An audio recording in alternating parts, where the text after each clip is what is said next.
药神会欠我家的债，你该还了！小心！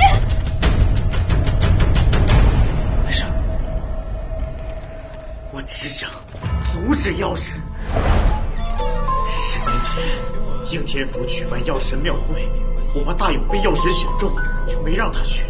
可当天晚上就来了个人，想让令郎加入药神会，成为药神药童，光宗耀祖，造福世人。大勇不会去了，你还回吧。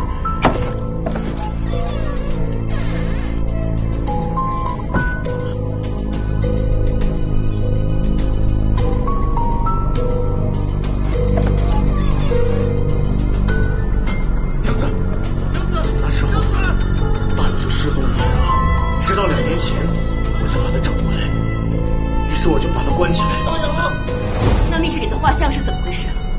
我始终觉得有人借着温童子的传闻害人，所以我就顺着受害者的线索追查元凶，却始终没有任何线索。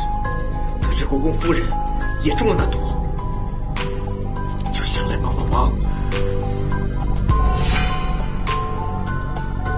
所以你一直研究解药，就取他有。怪不得密室里面有炼制痕迹。大有这孩子虽然天生药骨，文凭要不了他性命，可我最害怕的是有人利用他，到时候瘟疫卷土重来，生灵涂炭呢。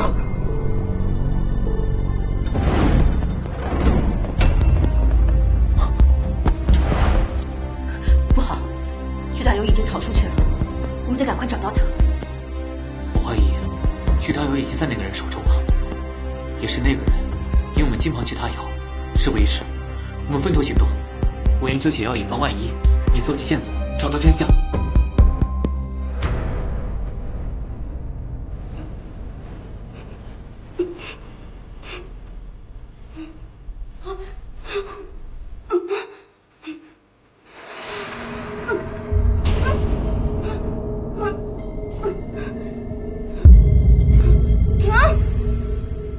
师叔，这些事迹都是卓然王爷留下的，小侄才疏学浅，未明其用，或许师叔能派上用场。袁觉根、刘安素梅，还有千毫舞，难怪会加剧精神失常。这病毒的进化显然也是人为。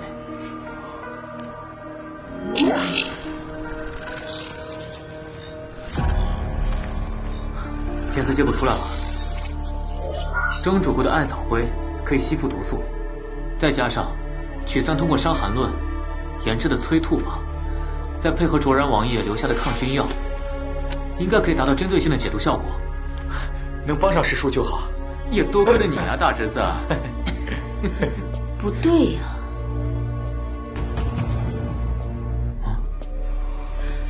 你看，这案发的时间和案发地点都对不上。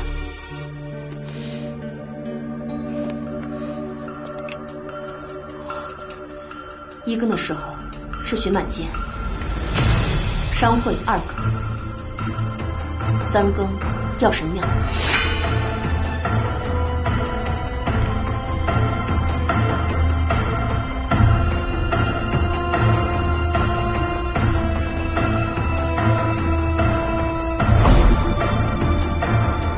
没错，应该就是他。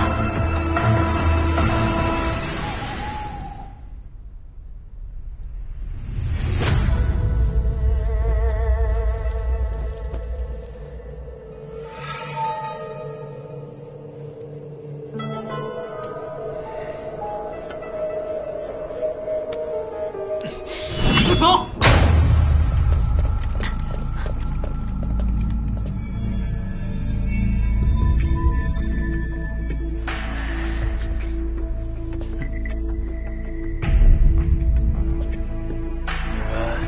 是怎么发现我的？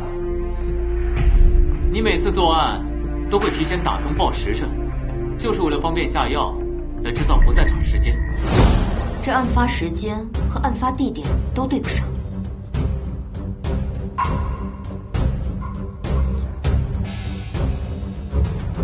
时辰经过得如此之快。此外，出现在案发现场的相同鞋印，经过比对，都能证明是来时的草鞋。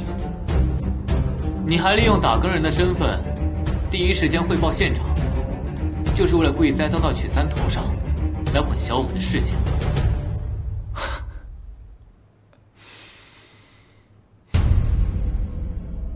药神为世人做了那么多，而他们却毫无感念之心，还想拆了这药神庙。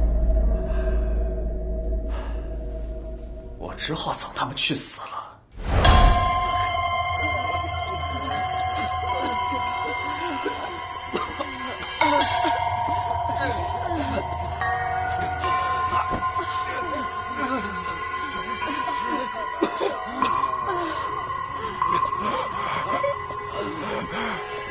药神会赐福，为你去除疫病。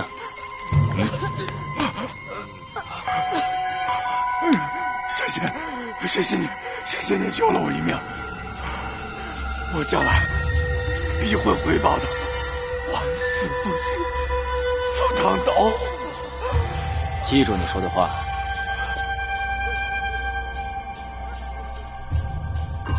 有些孩子是温童子的化身，这降生起便污秽邪恶，但药神会在他们身上施药祛病，便能救起更多像你一样的百姓。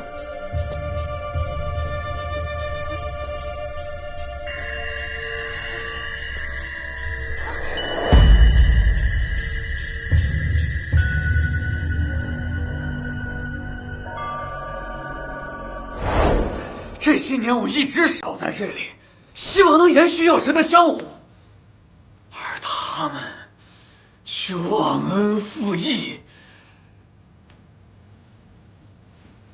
我替药神惩罚他们，又有什么过错呢？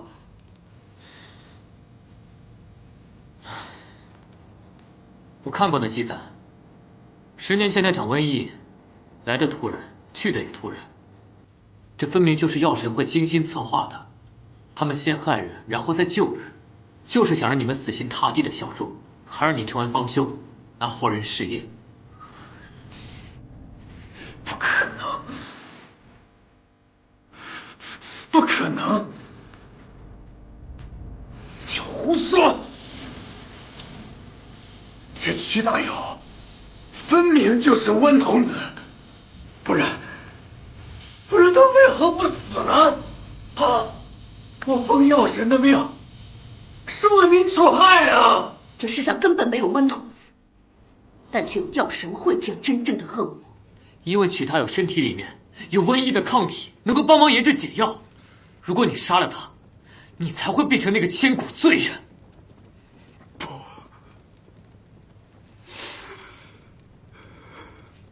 不！药神的不会骗我的。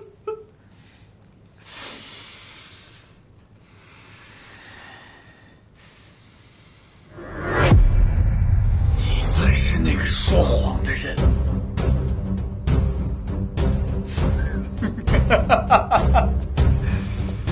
现在我要带着温童子一块儿去见药神。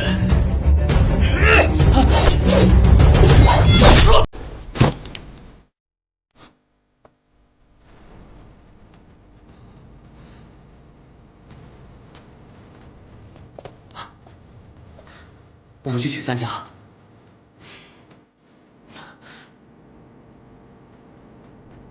哎呀，祸事啊！你们烧了药神庙，救了那个温童子，现在百姓担心瘟疫再起，都在外面要交代呀！谁这么大胆，敢在本郡主府上闹事？哎，等一下，你之前霸占药神庙，他们这口气还没咽下去，你现在出去就是火上浇油。没错，百姓大都单纯，他们对药神温童子深信不疑，一时半会儿很难讲清楚。要知道，他们信鬼神是胜于信你们王公贵族的。如果非要选择的话，他们必然会追随前者。现在最好的办法就是治好国公夫人，证明瘟疫已经过去，让他们安心。放心吧，我让建奇去取药了。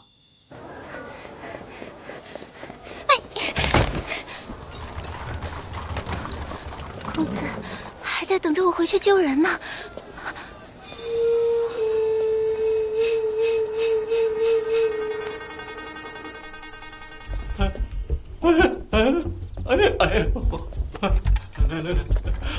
过来！现在外面的百姓是越来越激动，我看为亲之计，只有把柳川先交出去，当成罪魁祸首。爹怎么能这样呢？哎呀，虽说这件事是郡主惹出来的，可他是千金之躯啊。至于你是我女儿，我是刚上任，我要把她舍弃。爹，哎，你这人真是老奸巨猾啊！送死我去，背黑锅也让我来。顾不上那么多了，召集所有府兵，加敌，镇压乱民。殿下不可妄动。柳川是我的人，打狗还得看主人呢。啊！少爷，少爷，建奇，你可算来了，你再不来人就死了。拜见嘉王殿下。身。王兄。一二。王兄。一二莫慌，外面的百姓已经被本王安抚住了。你平日里边任性霸道惯了，今日差点酿了大祸。王兄，莫非他？殿下明鉴，今日之事都是那姓柳的小子惹出来的，与郡主和其他人无关呢。原来他是嘉王，怪不得仪表不凡，风度翩翩。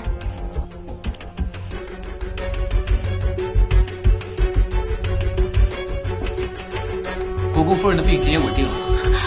莫非？放肆！还不拜见嘉王殿下？你便是柳川，本王早有耳闻。圣上赐你柳叶金刀，可剖天下尸体。今日一见，果然名不虚传。救母大恩，本王没齿难忘。哦，我这么有名吗？哎呀，客气了，客气了。果然有我王帝卓然的风范。今日一见，不如咱们就结拜为兄弟。哎呦，王爷明鉴，这位柳公子啊，的确是一介奇才，而且他是我未来的贤婿啊。我肚子饿了，我们走吧。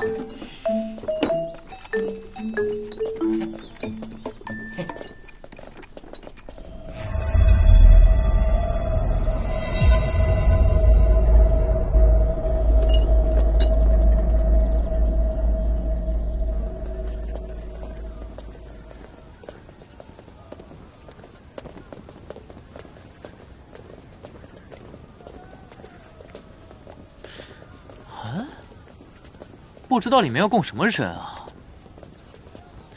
那就得看他了。他？这就要看百姓们的选择了。云梦已经把这里买下，无偿赠给百姓了。他不是没钱吗？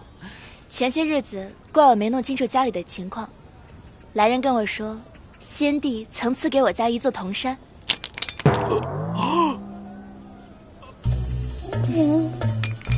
我还到处拉人投资呢，没想到金主就在我身边呢。土姑娘，这寒舍你想住多久就住多久，你有什么需要跟我吩咐，尽管说。给你，都给你。少爷，那我岂不是天天都睡不着啊？哎呀，现在的委屈是为了将来的辉煌嘛。柳公子，怎么好几日没有来我们宝月楼了？上次的事情还没谈好呢。现在有了销售渠道，又有了资金支持，我成为大宋首富指日可待了。领导，我请大家去吃饭。柳川，哎，柳川，你躲什么呀？你干嘛？哎，你干嘛？你要干嘛？什么时候当我的贴身侍卫？那我不是成了你奴隶了吗？你给我救我！啊，柳川！救我！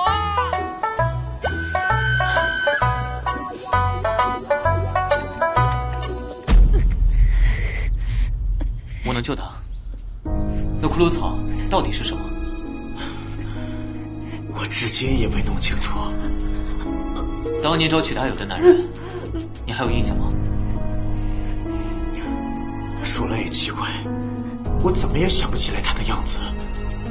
我只记得他衣着华贵，气度非凡，好像真的是药神的样子。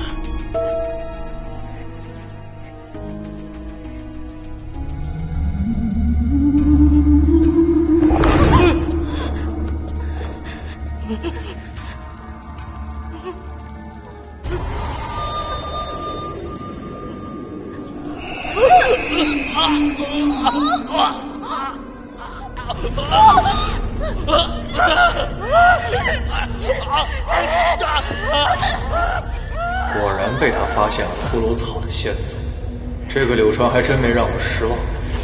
既然如此，那就让他为我办件事情。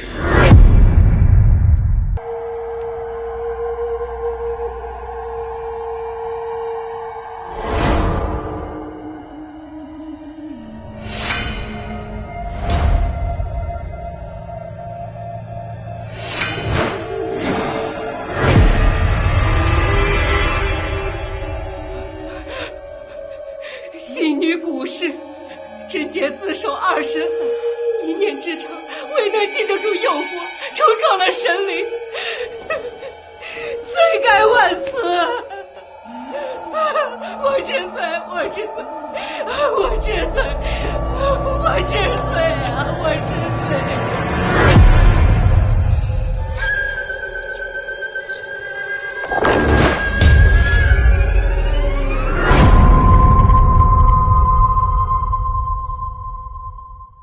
继续坚持服药，应该很快就能痊愈。多谢柳公子，你的大恩大德，我无以回报。你这2年的发现、研究都帮了很大的忙。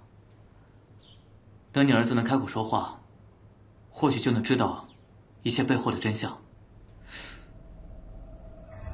但我觉得，制造这东西的人一定有什么大阴谋。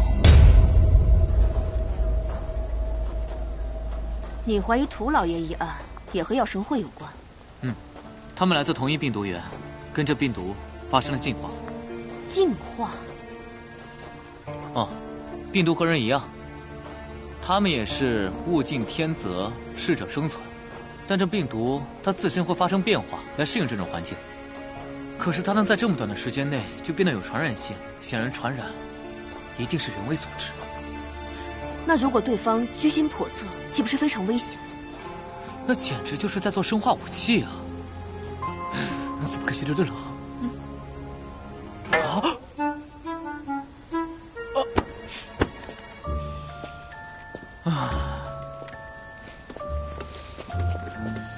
少爷，你可算来了，你看看他们。柳郎，人家好心捐善款，他不但不接受，还嫌我钱不干净。你说这世道，同为女子本就很艰辛，还分什么高低贵贱？你可要为人家评评理。柴姑娘，我都已经跟你讲清楚了，这宝月楼不是什么别的地方，给烈女衙捐款属实不妥。想必柳公子必定能明白我的初衷。烈女衙？相传当初伪女子，她结婚后不久便守了寡，但由于她貌美如仙，得到了不少人的垂涎，婆家因此日夜忧心。后来啊，这位女子竟然以断手断脚来证明了她的不服守贞之志。我怎么听着像是被婆家逼的？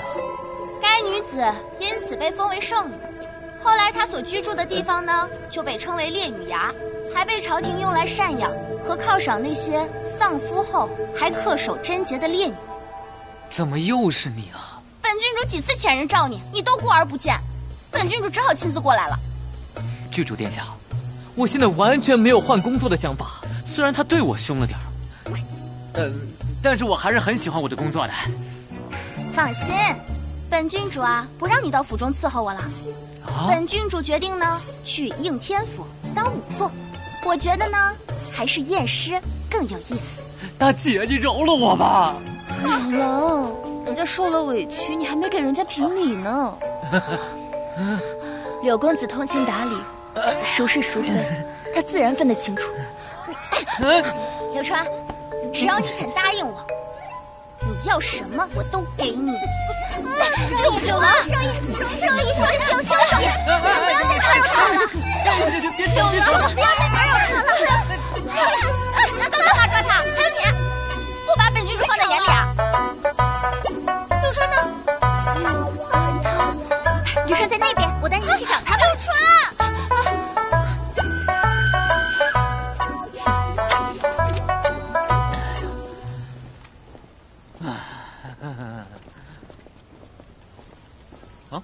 相望，你怎么来了？请坐。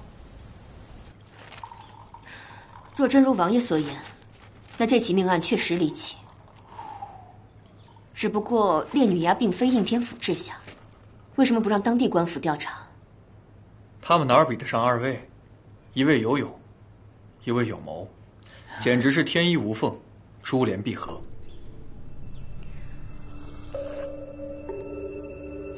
在下斗胆，敢问殿下为什么会关注此案？死者的丈夫曾是本王年少时的侍卫，后来因公殉职。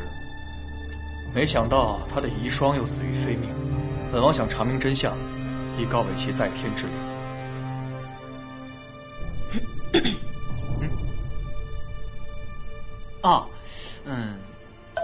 跨县执法难度太大。再说我们手上本来就有很多案子，那真是可惜了。本王还想见识见识柳兄的探案手段，不过此案确实棘手。柳兄审时度势，也可以理解。那本王就不叨扰了，告辞。恭送王爷啊！想激我没门！除了这个死者，烈女衙还出现过2次呢，都是突然病毙。所以官家没有上报，但死者的死法，看，2名死者死前都发过高烧，且性情大变，死状狰狞，双眼突出。药神会，他是有意留下的，就料定我会去。那你如何打算？这该死的胜负欲，还真让他燃起来了。走，走。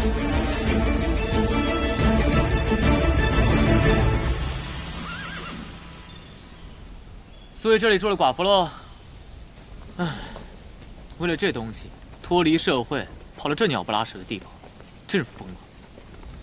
唉，所谓名节，对女子来说，往往看得比命还重。不知道是荣誉还是枷锁。没事，等我死了，你随意改嫁，不用为我守寡。再胡说，我就想把你踹下去。来者何人？竟敢擅闯烈女衙！应天府官差奉命前来调查古尸命案。真是。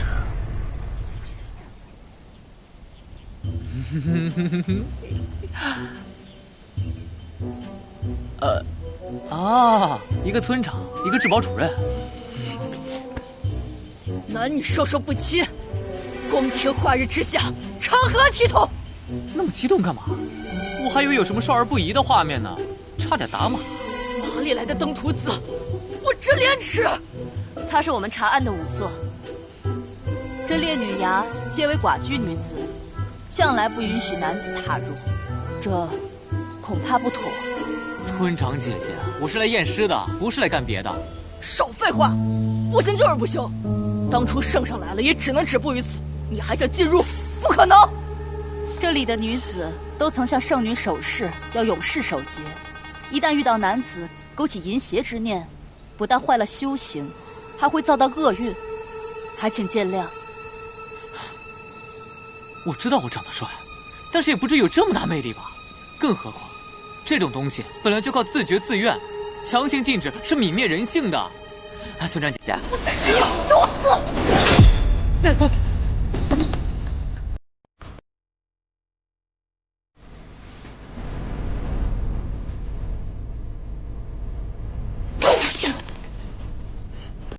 他是不是内分泌失调啊？脾气比你还大。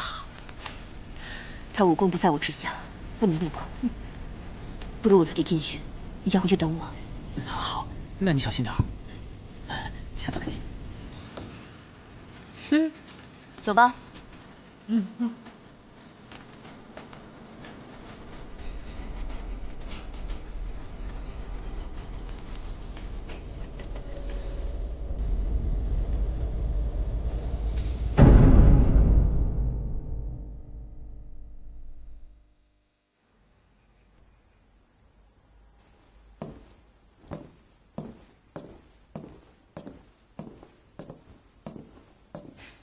看你辛苦了一天，准备了夜宵，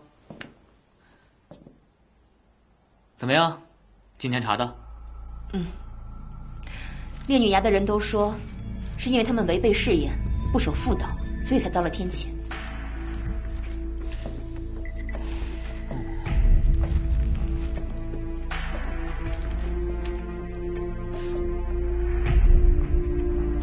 这个是什么？是我在门口找到的。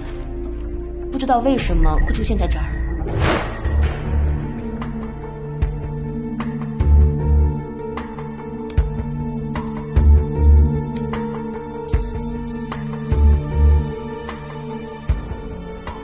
看尸僵程度，案发时间应该是昨晚，亥时到子时。根据窗口形状和深度目测，锐器自下而上刺入心脏动脉。造成大量失血，休克致死。由于死者为跪姿，血迹向地面喷射，应当形成离散的、点状的及小片状血迹。但由于血液喷射后，凶手再次刺入心脏，反复多次，持续放血。创口和创源外翻明显，甚至由于多次刺入的时间差异。已经出现了滴漏状血迹和浸润状血迹，直到大部分血液流失。明明刺入心脏已经一击毙命，但凶手偏偏多此一举，甚至冒着被发现的风险又刺了多次。这种行凶手段呈现出强烈的虐杀特征，也或者是为了泄愤，说明凶手很可能是死者仇家。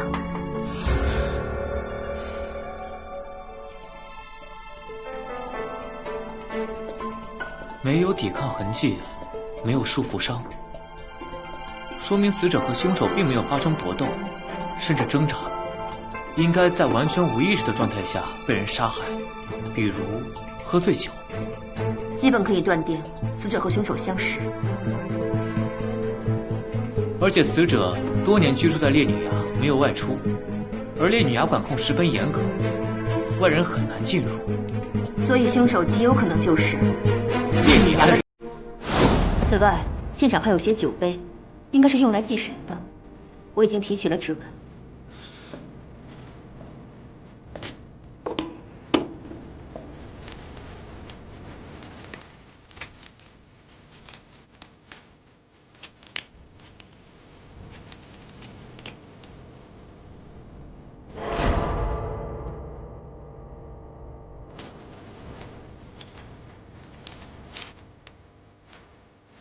酒杯上的指纹，除了死者外，还有另外一个人。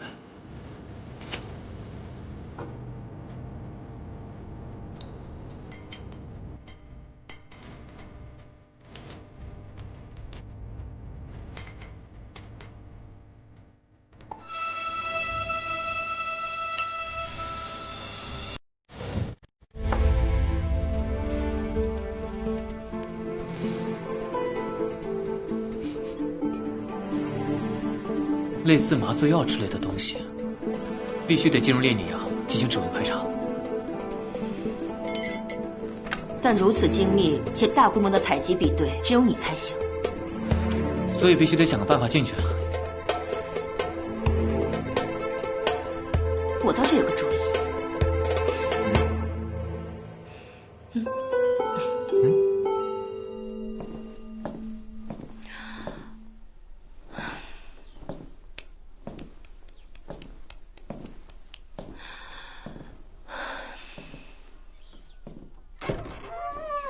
怎么样，看仔细喽，你可别被吓到。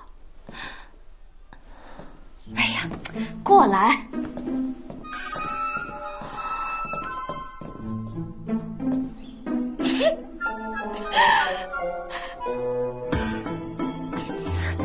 柳公子找我何事？哎，柳公子呢？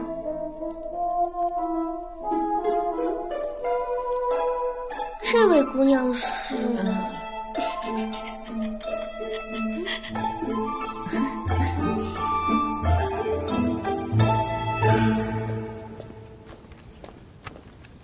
我家老爷去年仙逝，夫人立誓要贞洁自守，所以涂三小姐便介绍她来此清修。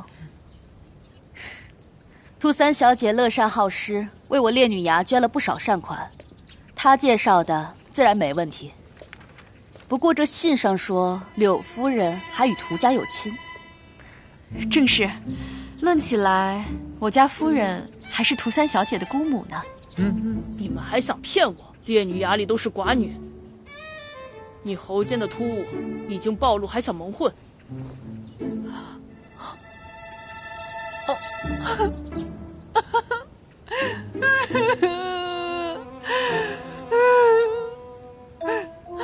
我自小便身患恶疾，喉间突起，被人嫌弃，无人敢娶。若非我夫君，恐无人怜惜。他炸死我本想为他守节，没想到这里也会嫌我的怪命。夫君，我好命苦，看来这女道也不会接纳我。那我就随你而去，一死了之。我本来决起了烈女衙投奔你们的，结果你们也不给我活路，我好命苦。随我来吧。还好有机智，不然穿帮了。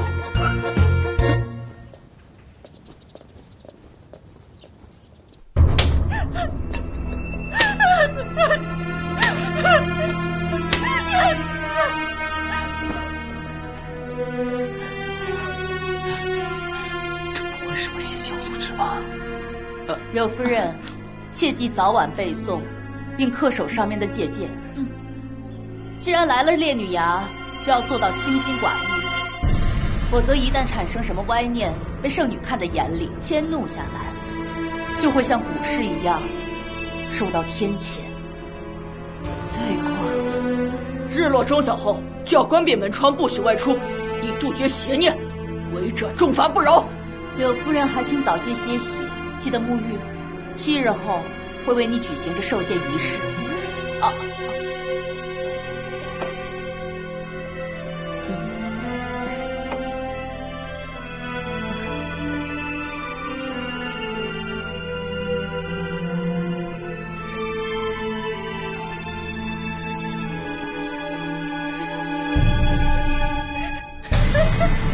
我真的知道错了。禁止见到男人也就算了，连脑子里想都不准，怎么，他们还能控制人的思想？简直荒唐！唉，本来就是大门不出二门不迈的安分夫人，来这里就是为了贞洁牌坊，流芳后世，自然会听话。这目标人群筛选得很精准嘛。终于有机会跟柳郎独处了，而且还能共处一室。啊，难怪这么积极要配合我当丫鬟啊。柳郎，让我帮你沐浴更衣，早点休息吧。我生活能自理啊，不需要你帮忙。人家早晚都是你的，你就不必客气了。怎么，你还怕我吃了你不成？你要摸了我吧，我早说了，咱俩不合适。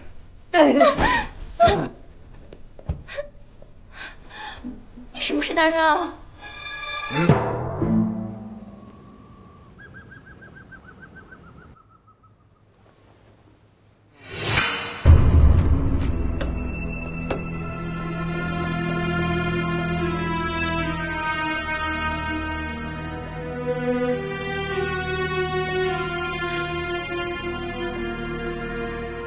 奇怪，难道我看错了？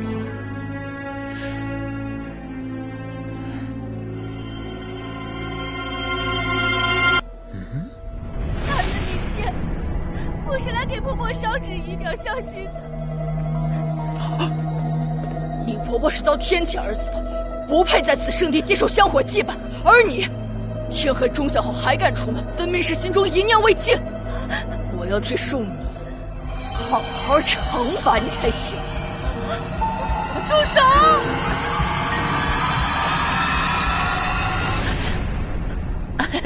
大人息怒，她身为儿媳尽孝，也是天经地义嘛，破一次例没有什么的。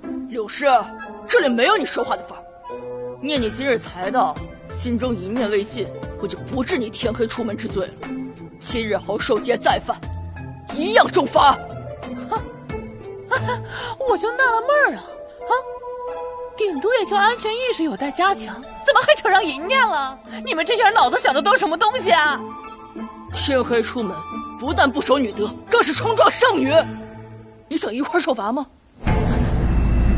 这位夫人，是我不守训诫，我该罚，千万不要被我连累。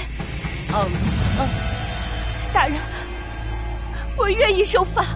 哼，算你识相。你婆婆死了，你没了倚仗，最好乖乖听话。啊！柳氏，看来你是想造反啊！大人息怒，既然要罚，那罚便是了。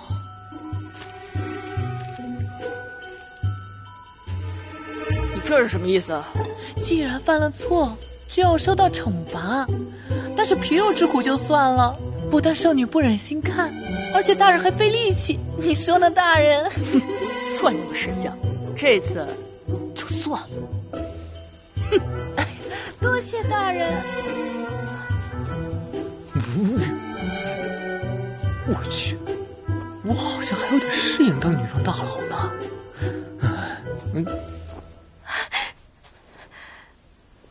多谢夫人。那团练平日根本不近人情，要不是今日夫人出手相助，妾身肯定少不了受罪。什么不近人情啊？啊，那分明就是人设。自打我一进村来啊，他就一直盯着我的行李和我身上的饰品，一看就特别贪财。真是可惜了我的银票足足10两呢。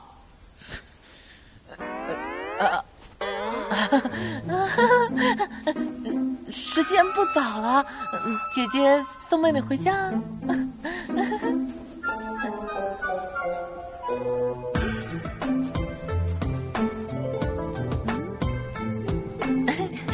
真漂亮。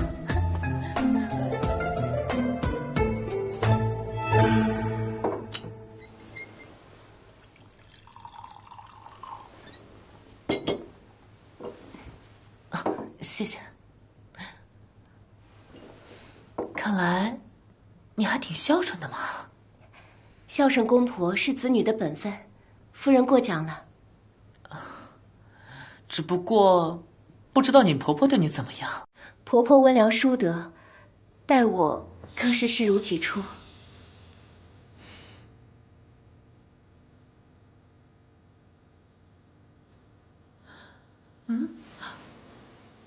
这些都是你为你婆婆做的？夫人初来乍到，可能有所不知，我婆婆生前在烈女崖专门负责丧葬事宜，我平日就帮她做些纸扎，但凡有人故去，都需经她手。只是没想到这次，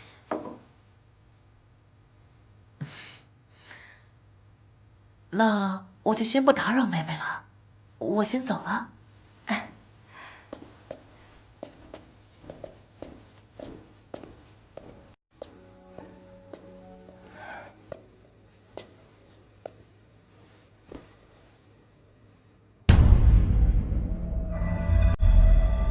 生不如死的日子，总算到头了。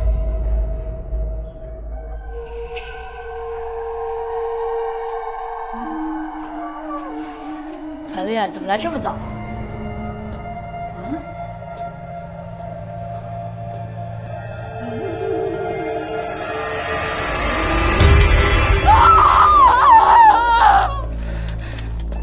靠门！我是借询问的由头才来见你的，不宜久留。现场勘查过了，和古时的死法十分相似，连凶器都可能是同一种。同样有个下药的痕迹啊。我对比过，古尸现场酒杯上的指纹不是古语的。你怀疑是他？至少传闻里他们婆媳相处融洽，亲如母女，只是表象。而且古语明显被虐待过，只是他刻意隐藏。昨天晚上他刚被团练欺凌过，今早团练就被发现死亡了，而且死法如出一辙，这实在太诡异了。那你说现在怎么办？诸位前来见女衙，贞洁自守，都曾在圣女面前立下誓言，要恪守妇德，清心寡欲。团练、古氏，还有山后的那些人，他们之所以死于非命，就是因为心存杂念，因此圣女才降下惩罚。希望各位引以为戒，严守训诫，时刻自省，切莫重蹈覆辙。烈女衙所有你的钱财都要上缴，而团练却藏匿私财，所以女官认定他也是被圣女取命，借着人命案恐吓众人，逼他们顺从，实在太过分了。利用恐惧也是控制人心的一种手段。这种鬼地方，他们那些活生生的人，怎么可能待得下去啊？还是按照原计划进行，我负责暗中排查。只不过这样不知道查到猴年马月，得另外想办法。另外，关于古氏，我还掌握了新的线索。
大家不妨都去试试。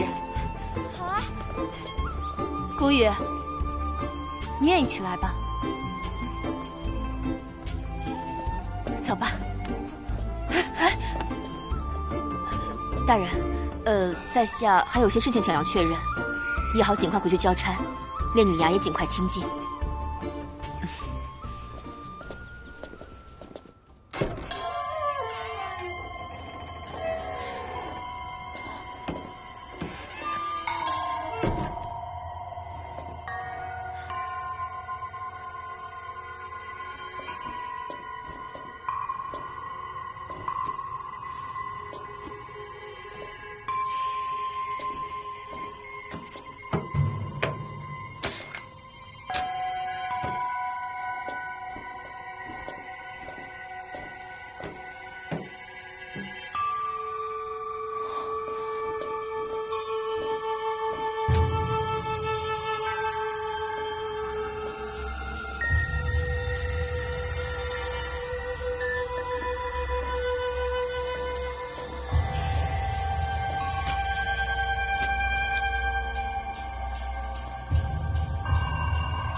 怎么样？今天玩得开心吗？我一直觉得自己被迫沦落红尘，已经很凄惨，但是我没想到，在人家口中的良家女子，也过得如此卑微，既枯燥乏味，又失去自我。我今天看他们笑的样子，我心里反倒不好受。唉，他们也是被世俗裹挟，身不由己。不过我相信，人性是不会被压抑的。今天就是最好的证明。亏你想得出这招。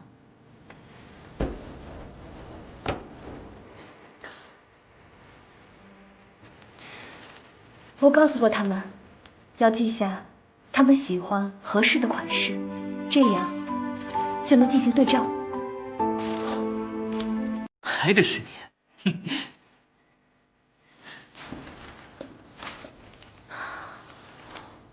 可惜再机智，也无法让六郎倾心。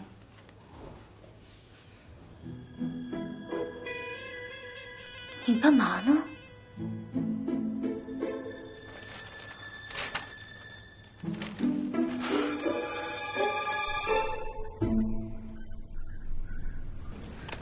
怎么换回来了？穿女装还挺漂亮的。哎呀，别说了。大半夜把我叫这儿来干嘛？这次除了来查案，还有件重要的事情。古时是负责烈女衙的丧事，每个寡妇死后都有他亲手下葬，他还做了记录。喏，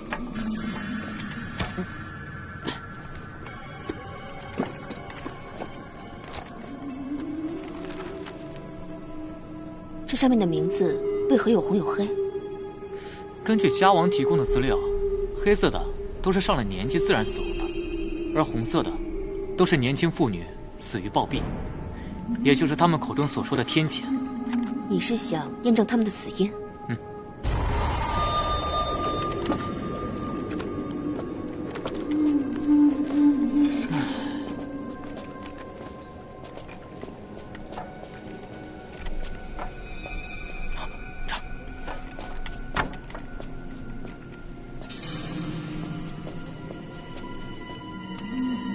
不好意思啊，打扰了。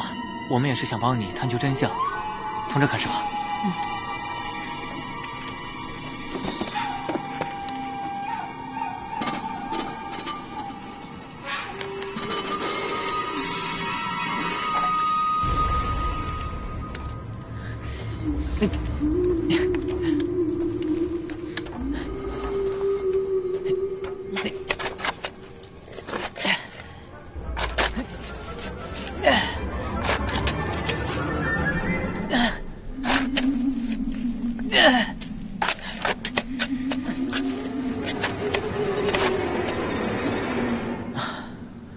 无需解剖，我只要查看尸体迹象就能确定。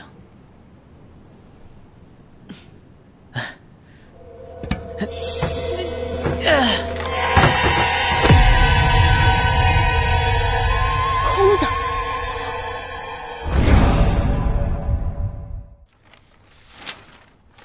什么？你说那些年轻夫人的坟都是空的？嗯。这怎么可能啊？而且所有的指纹都对不上。难不成杀死古氏和团练的是？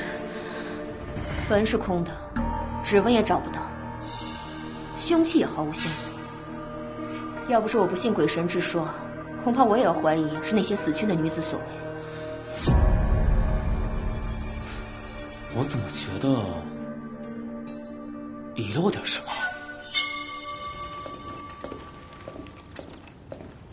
女官，邱捕头，何时才能结案？你一个未婚女子，又与众不同，做了捕头，总出没在烈女衙，实在有些不妥。我怕万一扰了他们清修，圣女再怪罪在下。大人所言极是，那可否容许在下再查看一次？不是都看过了吗？最后一次，我好结案。好吧。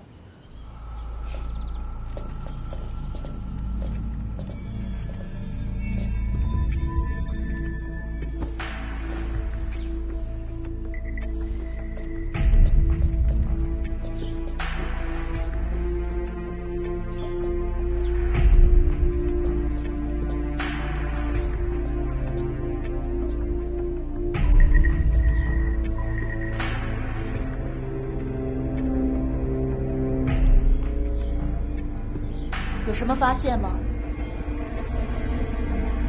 团练一身好武艺，可惜了。是啊，身为女子，舞枪弄棒本就有违女德，而且她作为烈女衙的团练，本就该以身作则，协助我管好众人。可她却贪慕钱财，结果才惹恼了圣女。只是不知道她那些钱财是从何而来。自然是从众人那儿搜刮来，也怪我监管不力，让她有机可乘，哪知是害了她。对了，邱捕头，你是否有婚配了？之前确实有过，那就是有心意之人了。大人何意？我只是想奉劝你，身为女子，本就该恪守3从4德，早些相夫教子，而不是像你这般抛头露面，不慎乱了心性，沾染邪气，那可就万劫不复了。那个人可从来不会如此要求我，反而他始终都在鼓励我、支持我、帮助我，和我一起探究世间的各种真相。和他在一起，从来不会失去自我，相反，我能清楚地知道自己想要什么，他亦如此。我想，这才是世上最舒服的男女关系吧。罢了，本官只是想在告老还乡之前，能多让一个人迷途知返，也算功德一件。大人要告老，只可惜功德未能圆满，还是有古事、团练这些心存杂念，只能靠后人了。那在下告退了，还请邱捕头尽快结案。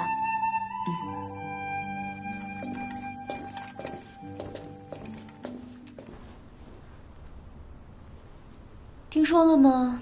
女官告老还乡了啊！那你们说，这下一个女官又会怎样？还能怎样？反正都一样。熬吧，反正一辈子，咬咬牙就熬过去了。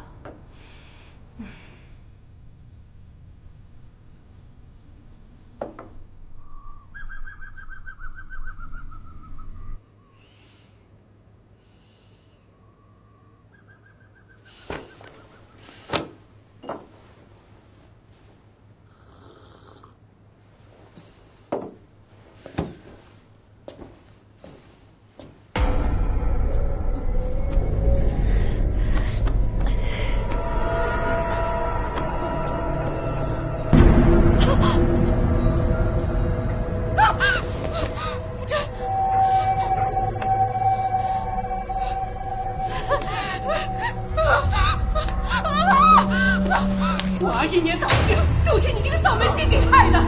你为何还活着，不给我儿陪葬？难道你要改嫁？没有，我没有。你公婆已死，你无需殉葬保冥界。我给你个去处，那里今后由你掌管，你只需定期为我提供一些资源。大人放心，我俩都是些婆家不管不顾的寡妇，就算是死了，也没人在意。这件事儿就交给妾身来办，保证神不知，鬼不觉。是你之子，大人想收说谈何容易？那些女子没了去处，在神便是。没错，我们将这些假死的女子卖出，是照样赚得盆满钵满。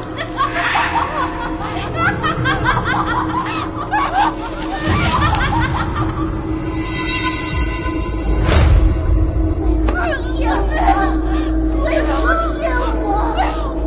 不骗我！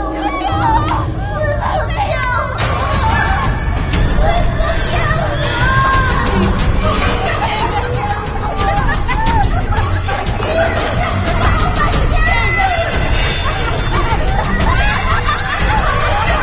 什么骗我？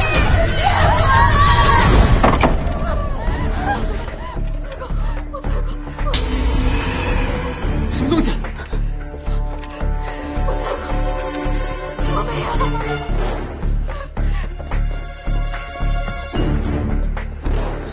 快别下药了。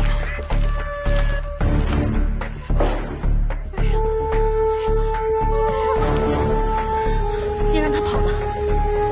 遁地不成？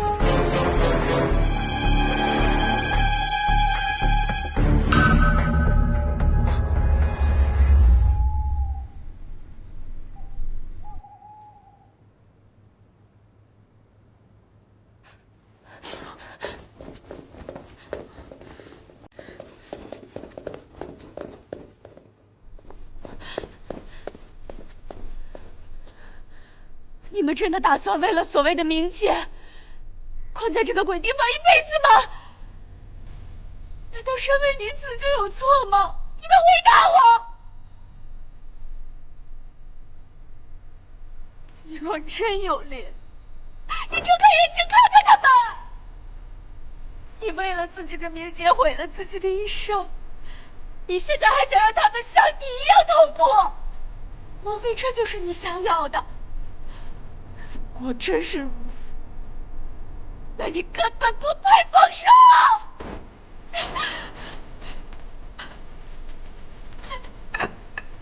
休不就此，请归前日。大姑娘，人家消耗一生的你们，分开了越紧。取你的清贵，取你的日常，取你的为女子重复一生的枷锁和穿越墙！我不！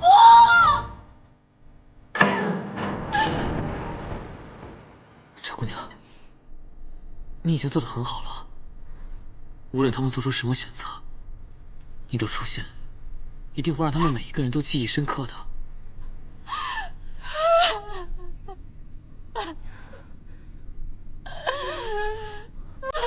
快看！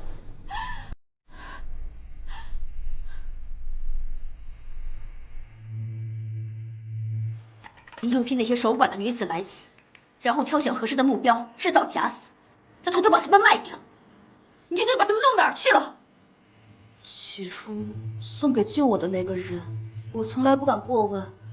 后来不知为何，他不再要人，也是团练古氏找了其他门路，一切都是他二人经手，我只是负责打掩护和安慰震慑他人。你之所以要告老还乡，也是因为那2具尸体死于非命吗？不是，我们的行径一直隐藏得很好，可毕竟丧尽天良，早晚会遭到报应。果然，团练、古氏都受到了天谴。我怕我再待下去，我也会变得成天把天谴挂在嘴边，恫吓别人，结果自己才是最怕天谴的那个。救救我！救救我！我之所以做那些事情，就是因为我想活下去。你想活下去？那些被你坑害的女子呢？她们现在可都生不如死。你也曾经写信逼那些礼教丧民，却还在利用这些东西残害他们，愚弄世人。我真恨不得杀了你！秋月，你先回县衙，明天带人来收尸，这里我负责善后。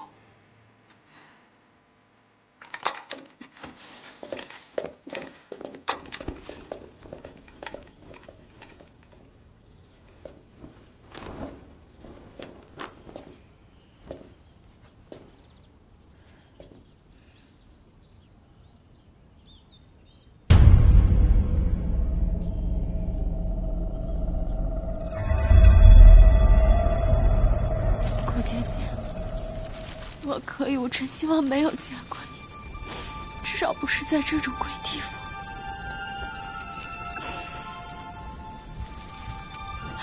希望你下辈子不要再这么悲苦。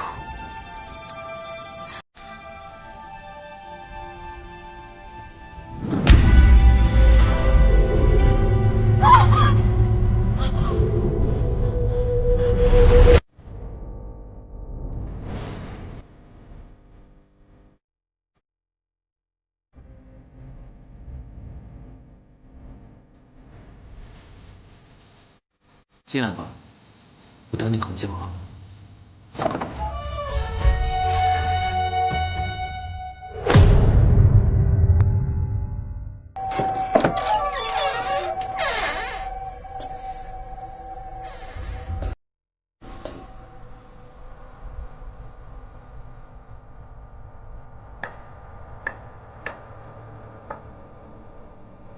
你是何时发现我的？从我对比了烈女牙所有指纹，却一无所获时，我就有所怀疑，肯定还有一个人藏了起来。而那晚我绝对没有看错，所以凶手就是那个看似没有四肢的人。我入住那晚和女官出事那晚，我和秋月都追丢了，你就是利用自己的身高藏了起来。什么东西？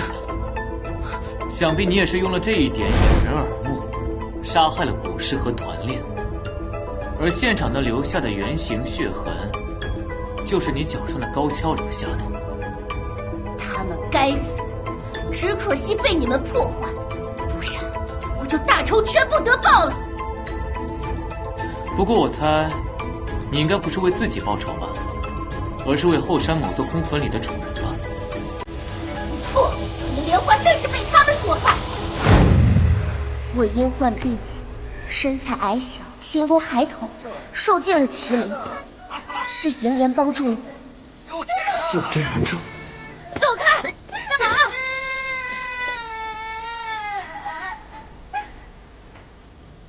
你这么小的孩子，你的爹娘呢？如果你愿意的话，以后我便是你的姐姐了。真的吗？真的。他男人刚死，公婆就把他送到烈女牙去了，说是要为他守福守节，其实是怕他分家产。我打听到了烈女牙所在，一路要饭，只为见到银莲。得知在路过后山时，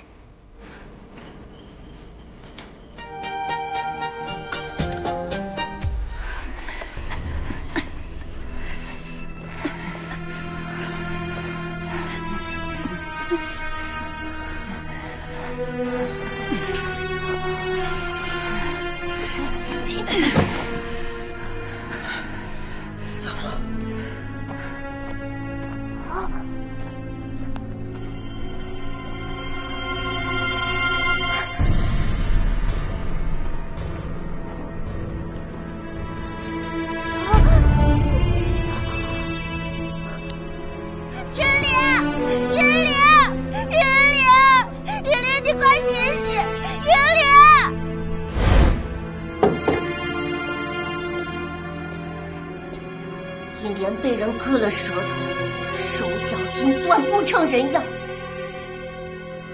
甚至还没来得及看我一眼就咽气了。所以你躲在烈女牙，为了找出真相。苍天有眼，竟然被我发现，他们正是害死银莲的元凶，我怎能放过？这次要找个温驯听话的，可别像上次那个，一醒来之后又哭又闹，是死不从。被买家打死后，还要我们帮忙处理尸体，切记小心，千万别东窗事发。他们又不是不知道那些女子的来历，闹大了同样有罪。还有你也是，下次吧要现猛些，别在路上醒了就行。大人放心，这一切包在我身上。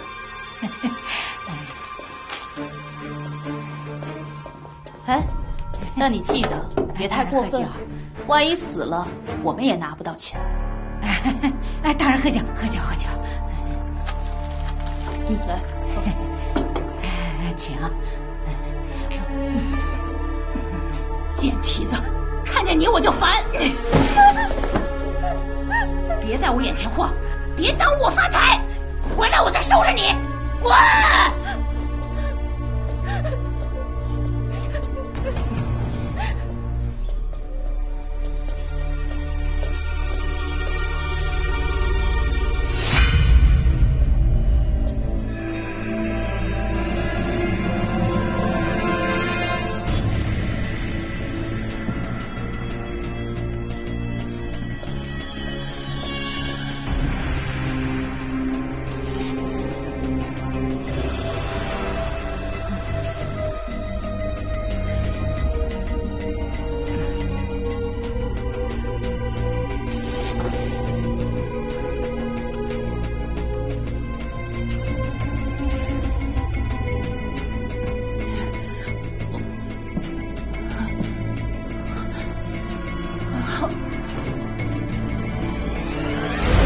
这就是凶器吧？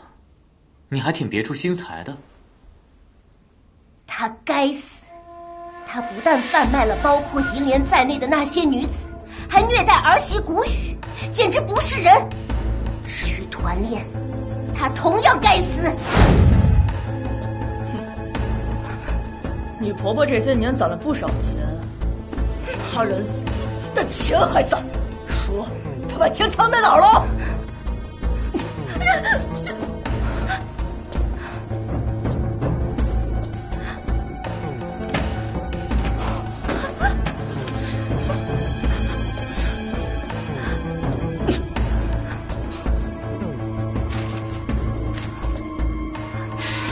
难怪你婆婆骂你是个贱胚子，再不老实，我把你送到后山去！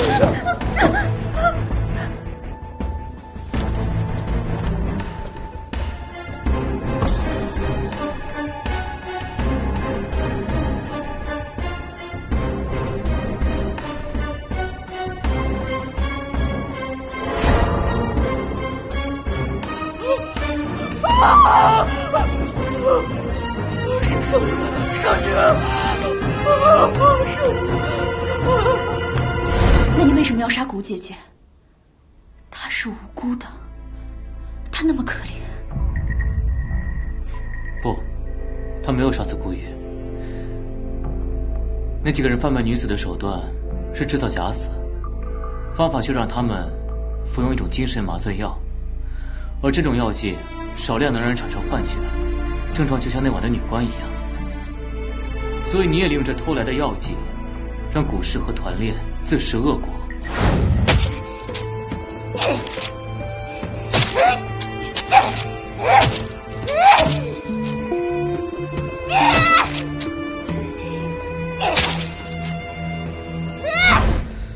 但这药剂一旦加量，就会让使用者产生假死症状。不过，如果在一定的时间内没有唤醒他们，那使用者就会真的丧命。所以你就利用这一点等我现身。可如果我不来呢？一个能为朋友不顾一切、报仇雪恨的人，想必一定也不是一个穷凶极恶之人。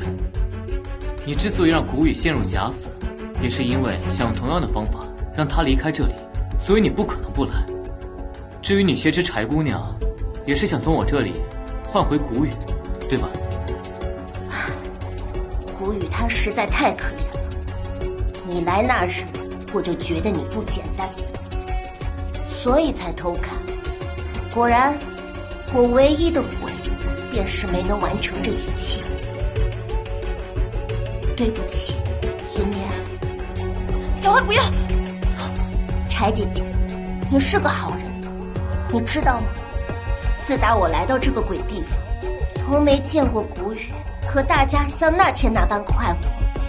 还有你昨晚在这里说的话，我都看在眼里。小花，住手！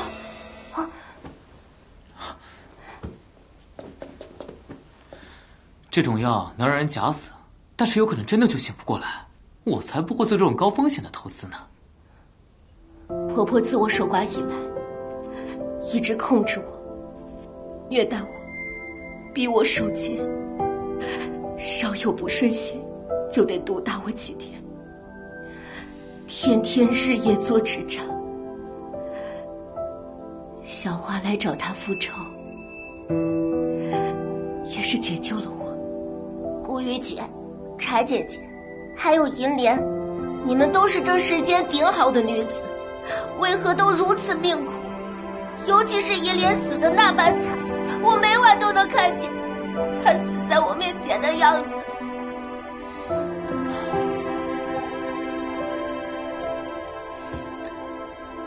也许银莲是一个不起眼的小尘埃，但是你见过她最美的样子。不如你说说看，我画给你。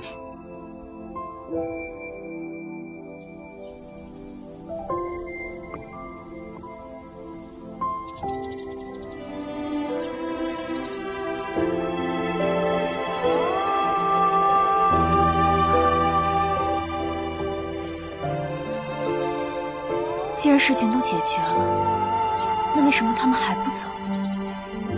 这是他们自己的选择。这里也许是所监狱，但外面对他们来说，何尝不是牢笼呢？如果他们遵从自己的内心做出选择，也许这里会变成世外桃源呢。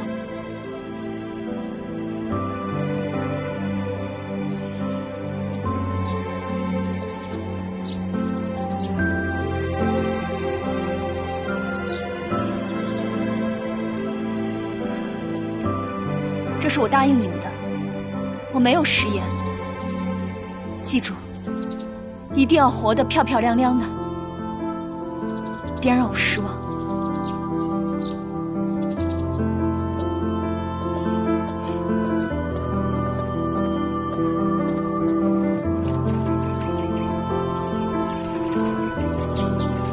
天烈，或许下辈子你我还会再相见。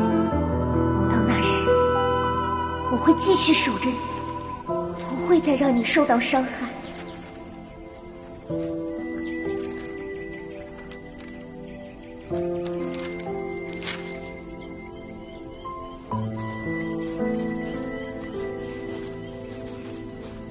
都解决了。嗯。原来你早就知道了。果然你们俩才是心有灵犀。哎，你去哪儿？既然结案了，当然是缉拿凶手归案啊。哦，我忘记跟你说了，凶手畏罪跳崖自杀了。啊，是。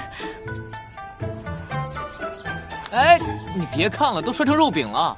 说到肉饼，我早饭还没吃呢，领导请客啊。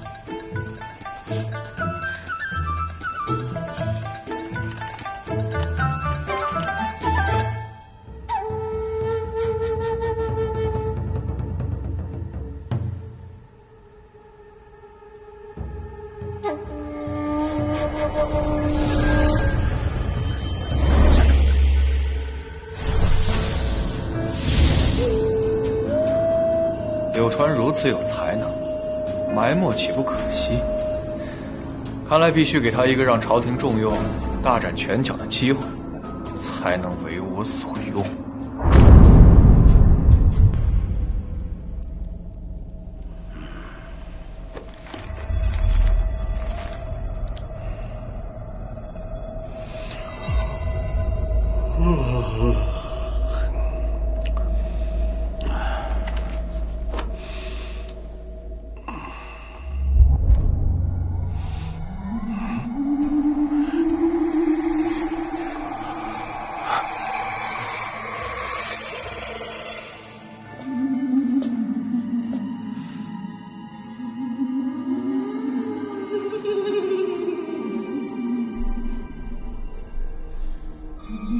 祸亲紫薇，天士元动荡，勾陈移位，虚借那座朱雀衔接之地的血气定性。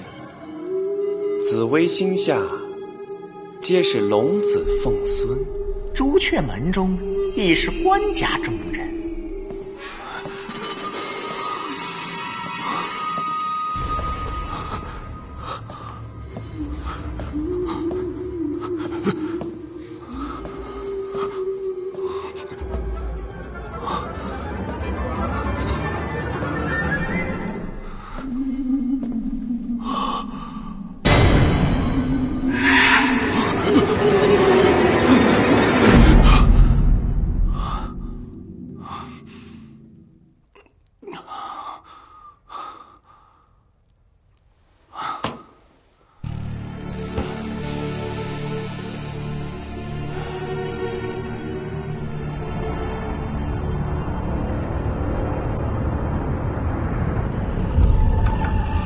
秦公公正将一双手掌伸向柴月秦姑娘那玲珑有致的身子，就在此时，突然传来一声断喝：“住手！”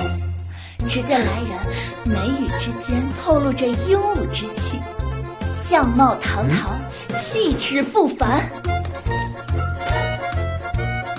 来人正是应天府仵作柳川柳公子。说起这个柳公子啊，大家应该都不认识。自从这柳公子给涂小姐说书这个点子，这宝月楼的生意可是越来越火了。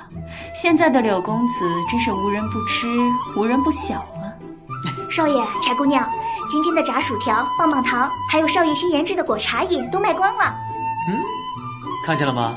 这叫名人效应。以后找我代言的商家要从这里排到法国了。你说女官在地牢里自杀了？当初救你，又让你在烈女崖为我挑选适龄女子试药，可你却贪心不足，私下搞贩卖的勾当，有今日之下场，真是咎由自取。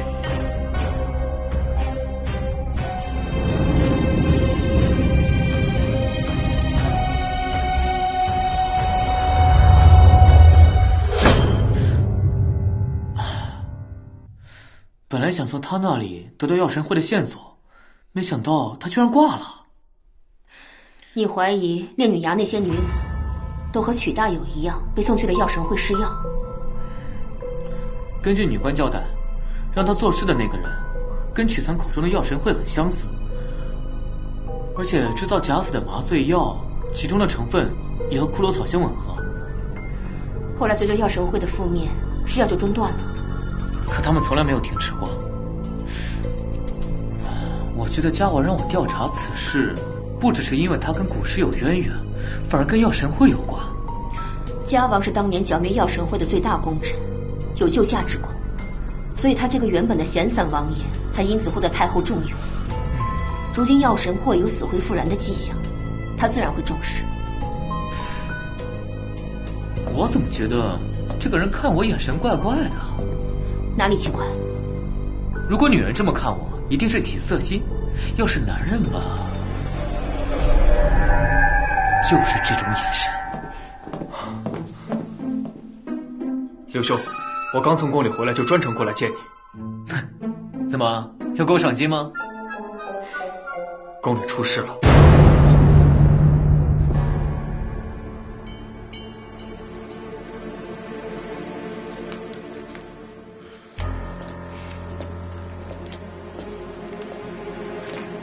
师叔，这宫女是德妃宫里的，昨夜突然暴毙，宫内人以为突发恶疾，并没有在意。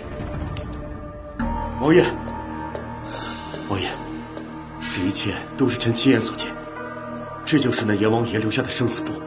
臣已禀明陛下，可陛下忙于新政，根本无暇顾及，只说这种繁琐的小事，太后擅长处置。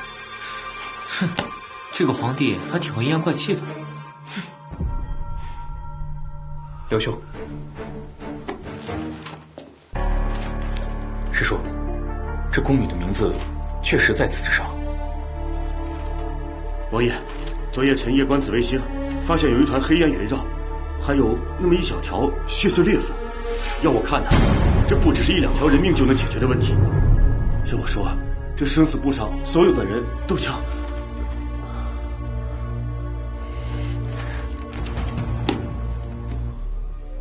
师叔，我曾经也听过谣传，说宫内有人曾在子时见过阎罗殿。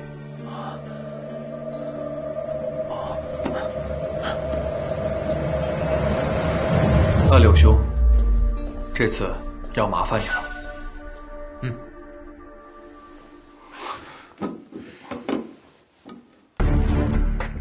朱砂死后被人用笔点在眉心，眼眶周围有淤痕，面部肿胀，颅内压增高导致面部充血，结膜有点状出血。初步判定死因相同，都是在这里。有些似曾相识。我最不希望看到的，就是出现同样的情况。来吧。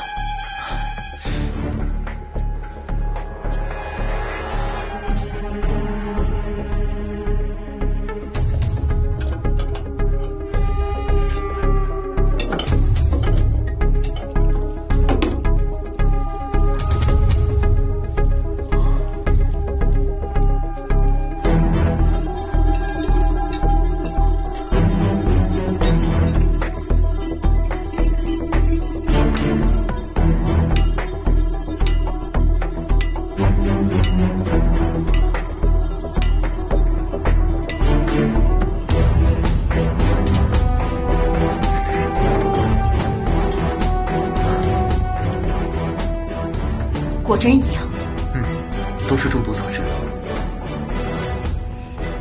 那你的意思是，此事与生死簿无关？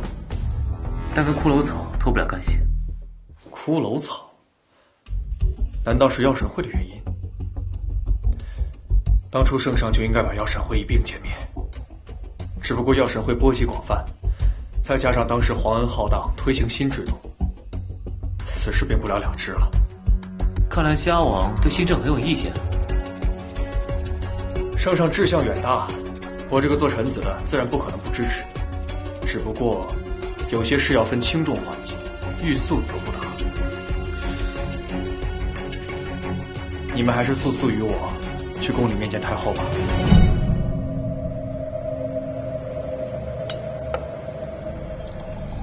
大惊小怪，漠视了你贵妃的尊严。这宫里的哪天不死人？可臣妾害怕呀，那人就死在臣妾殿内。怕什么怕？既然皇上要施新政，日理万机，龙体欠安，由哀家代其行事，那这后宫就绝不能乱。启禀太后，微臣负责赈灾，又要安抚对新政不满的朝中重臣，这才没空管宫中之事，请太后处置。朝中百官因新政争执不断，还好有你居中调停，也是辛苦你了。为了圣上和太后的江山社稷，微臣万死不辞。依家王所言，这是把所有事情都归咎于皇上实施的新政喽？本王忘了，大人就是因为支持皇上和王安石的新政，才一点点从内阁爬上来的。怪不得如此。难道大人是想让本王像司马光和苏轼父子一样，因为几句肺腑之言就被大人做文章而因此入狱吗？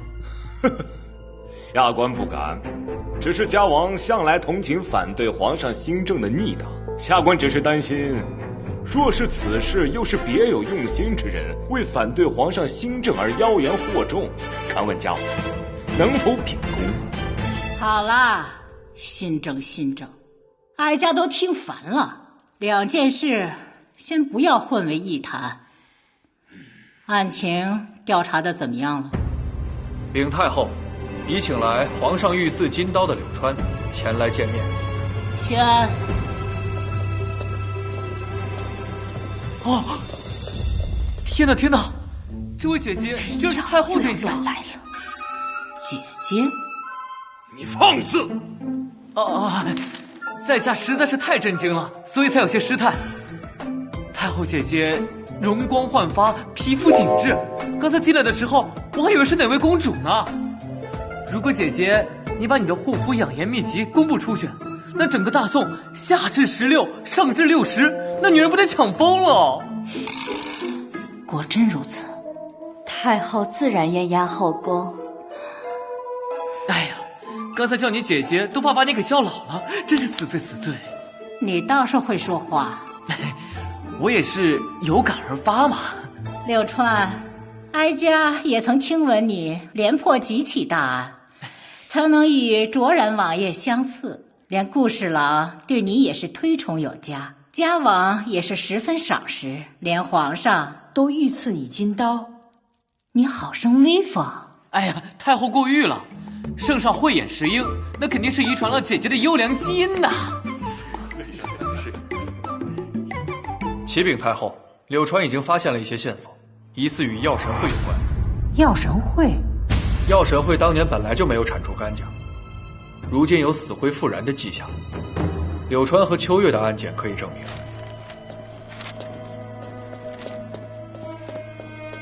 宫里的这起案件，和我之前见到的几名死者，确实都是由骷髅草研制的毒药导致身亡。骷髅草本就是药神会所供奉的。当年剿灭药神会，还江山社稷安稳，你是守宫之臣，你有什么办法吗？太后，太医院刚刚传来消息，暴毙了一名太医，微臣确认过了，他的名字也在生死簿上。太后，此次看来来者不善，而柳川要与药神会有交道，不如就让柳川助本王一臂之力。准奏，柳川，哀家命你入太医院，3日之内研制出应对之策，不得有误。太后，万万不可呀！柳川是圣上御赐的金刀仵作，他应该不会是你们口中反对新政的逆党吧？由他负责，应该没有异议了吧？微臣没有异议。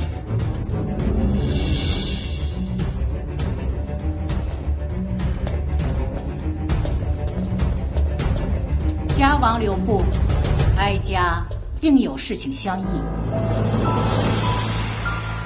你竟然也会有这一日？干嘛瞧不起我？我只是没想到会这么快。唉，是啊，跟做梦似的。从小小的应天府到现在的皇宫太医院。师叔，您的手段太高明了。不就是最基本的毒性检测吗？你也不难做到。哎呀，不只是这个，还有您把太后哄得心花怒放的手段。女人嘛，就是喜欢听人恭维。更何况，你以为太后真那么好哄啊？就被我几句话就说服了？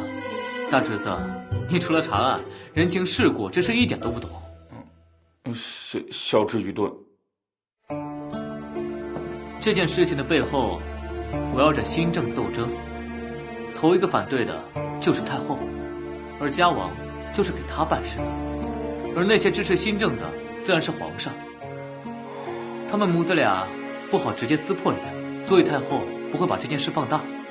至于这2品高官，话稍微有点不慎，就会被人拿出来大做文章。反而是我这种两面都不搭嘎的小人物，最适合派上用场。师叔字字珠玑，小侄受教了。别看太后现在对我笑嘻嘻的，3天一到，要是得不到满意的答复，我们所有人都会被拉去当垫背。想不到你竟然把朝堂局面弄得这么明朗。唉，就是学过点历史。既然这样，那还不赶紧想办法？我看你是比太后还着急。不过这次多亏了家王，你才能得到如此大力支持。你说他是不是想让你当妹夫啊？他要是有其他妹妹的话，我就忍了。那位，唉，说来就来呀。柳川，你来干嘛？这些呢是王兄让我给你带来的。这些是？这些是王兄当年剿灭药神会时缴获的，说可能会对你有用处呢。哇塞，这么好东西，怎么不早拿出来啊？王兄说这些都已经归入大内密档了，你先前身份过低，没有办法染指，但如今有了太后的特许，自然就没有那些禁忌了。谢了，下回请你王兄去泡吧。还有我呢。哎呀，走了走了走了。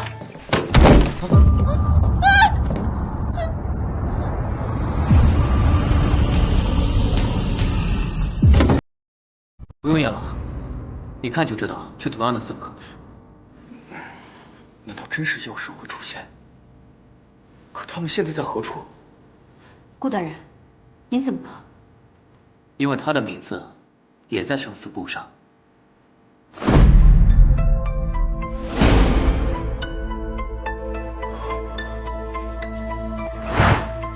我原本也是不信的，可现在我不得不信了。真的只能等死。没用的东西，你师父这么找你的，那他也是个没用的东西。恩师不是这样的人，那你就给我站直了。我跟秋月在宫里做事还是不方便，还需要依靠你。如果你都没了斗志，那这下才是真完了。是啊，顾大人，现在除了柳川，只有你的技术能和药神会对抗，他需要你鼎力协助。我明白了，不就是死吗？就算死，我也不能给恩师和师叔丢人。这才是我大侄子。顾大人当然不可能是药神会的人，只不过在这本生死簿上，奉圣谕宫内所有在生死簿上之人都将严格看管起来，任何人不得例外。还好二位不在，否则要跟他一样。你这是奉谁的意？你把他关起来，谁帮破案？你吗？事到如今，这还有哪门子案可破呀？我劝你们清醒一点吧，以免沾惹什么厄运。区区一介凡人，怎么跟阎王作对？我问你，这是谁的命令？当然是圣上、太后，还有我。柳兄，我也是为了社稷安稳，才不得已出此下策。现在必须要按照生死簿上进行严密集中监视，只有这样才能抓住幕后黑手。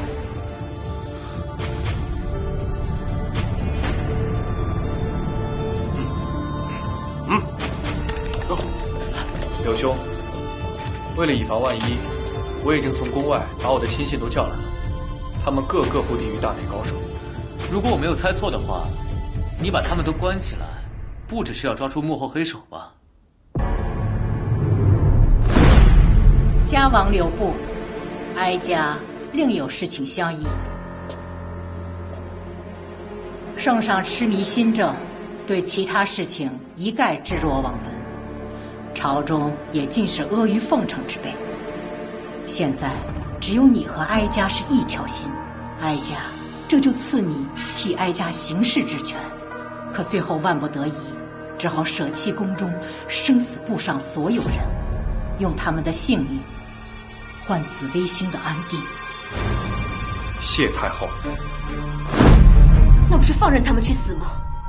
按照太后的意思，牺牲几个人，总好过他们乱起来。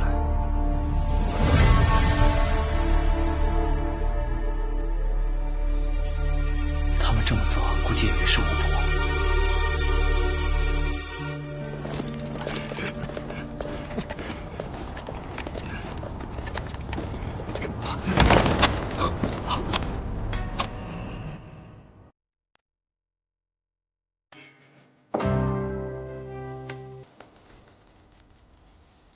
柳川既然已入宫入局，那就只能深陷其中。这样一来，那件事就可以顺利进行。我达成夙愿，指日可待。启禀太后，微臣已将生死簿上之人全部看管起来，但是仍有一些太监死于非命。家王辛苦了，果然没有辜负哀家对你的信任。终于能睡个安稳觉了。娘娘睡得着，可那些被关起来等死的人怎么办？那也是他们的命。那么多人，怎么能任凭他们自生自灭？那又如何？他们的死能换来天下安宁、皇权永固，有何不可？哦，我明白了，原来是娘娘给太后出的邹主意，邹长刮肚的好主意呀！你可真棒，给你点个赞。人的身份确有高低贵贱，但生命是平等的，岂能随意牺牲？大胆！太后面前，岂容你说出如此大不敬之语？这丫头如此敢言，有点意思。难怪和这小子配合默契，相辅相成，连破几桩大案，也算是世上少有的奇女子。太后谬赞，这世间比我优秀的女子何止千万，只是下官幸运，有机会做自己喜爱的事情罢了。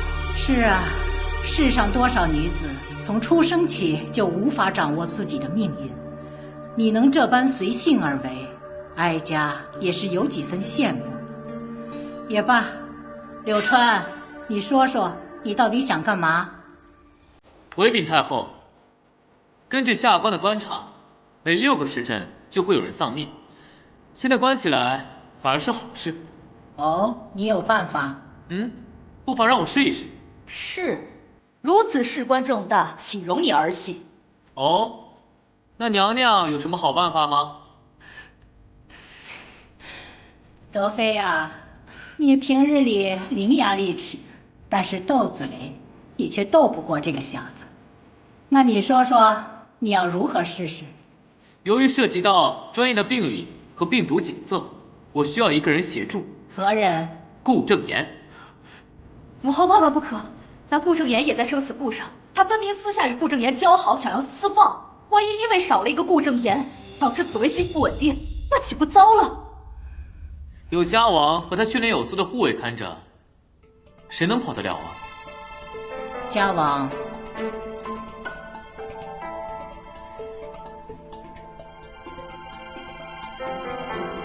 一切听太后旨意。你命好，有个关键时刻能坚持跟你站在一起的人，敢为了你跟德妃叫板。太后姐姐，秋月不仅是在下的伙伴，也是生死相托的知己，更是我愿意全心全意、一生守护的人。秋月，哀家赐你令牌，可以在宫中随意行走，以便随时向哀家禀报案情。此外，哀家也想听听你做捕快的奇闻异事，以作消遣之用。下官遵旨。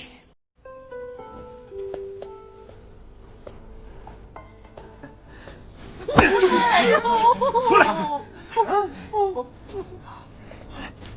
小弟呀，你也是宫中的老人了，这些年攒了不少财富吧？你说这阎王都过不守你命来了，这东西生不带来，死不带去的。哎，你说这样，你把它呀交给我，临死之前呢，我让你吃顿好的，不然的话嘛，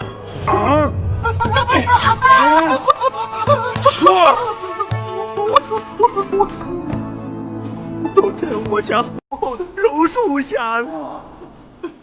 去呀！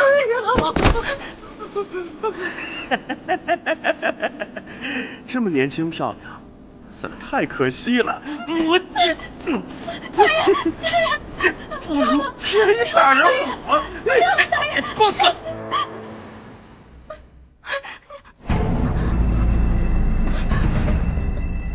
谁给你的胆子这般胆大妄为？就不怕圣上和太后怪罪吗？这不是顾大人吗？什么？太后、圣上？哎，你说这太后、圣上，这在哪儿呢？哪儿呢？你觉得他们还会管你们这群将死之人吗？我师叔肯定会化解此劫。哎呀，阎王要索命，谁能化解得了？我劝你啊，别白日做梦。哦，顾正言，平日里你自视清高，今天我要你跪地求饶，来！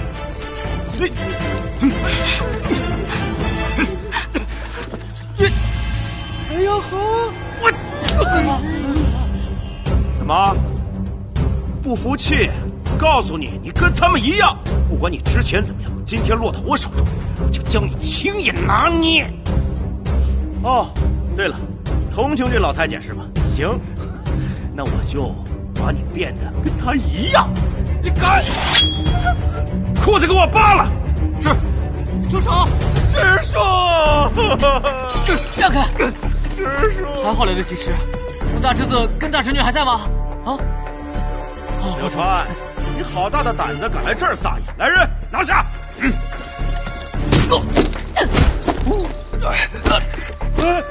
来人！上！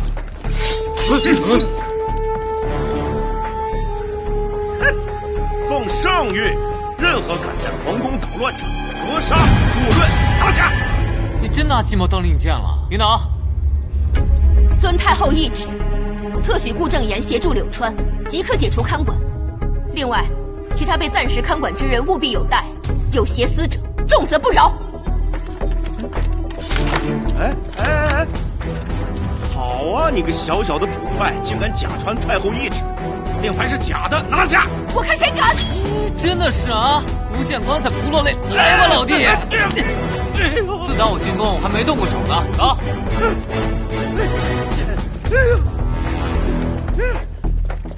给我砍死他们！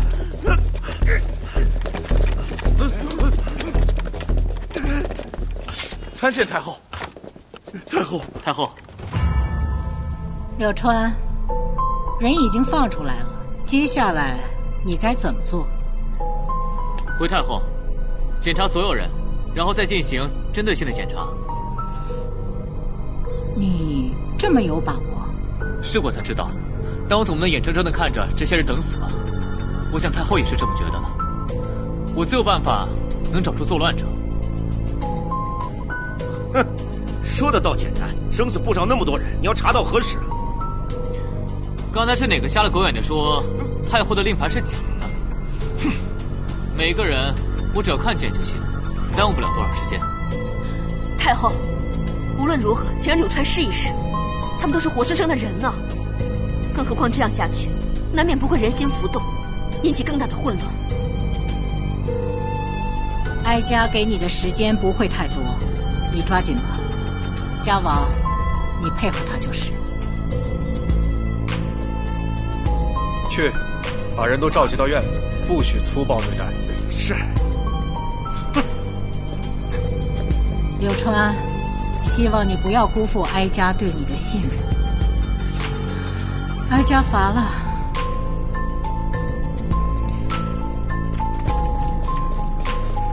启禀太后，监正大人他被杀了。啊？什么？莫非他也是生死簿上之人？是院子里那些人，他们突然疯了似的冲向监正，我等根本来不及阻拦。这是院子里发现的。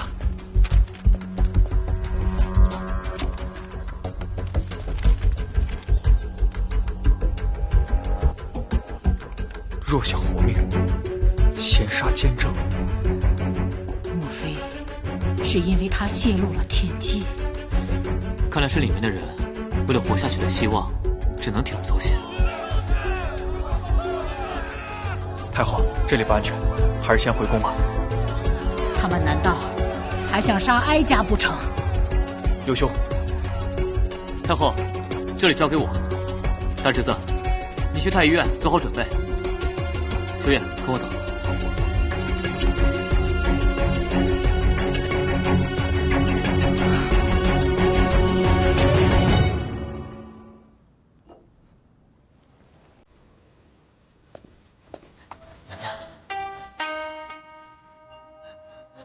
去。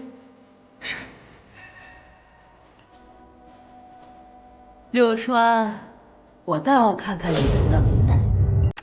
哎呀，不用那么紧张，至少现在还有人不想让我死。让开！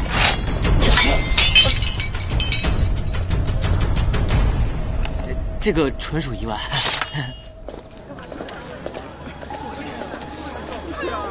这怎么办呢？我还不想死呢！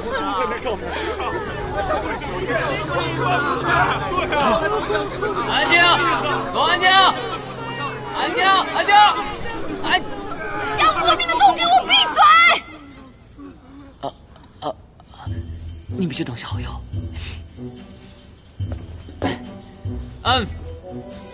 那个，我知道大家都很急，但是你们先别急啊。上生死簿确实很倒霉，但是遇见我却是大家的幸运。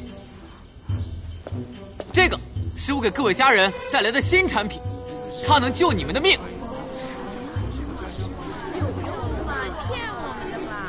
哎，安静，安静，安静！哦，声音可太严实了。你什么意思啊你啊？你是看不起我们太监吧？我现在没有时间跟你辩论没有答案的问题。说啥呢？听那么直了，别是骗子吧？总之，这个东西可以救你们的命。如果你们配合我的话，很快就能脱离危险。有没有人想要？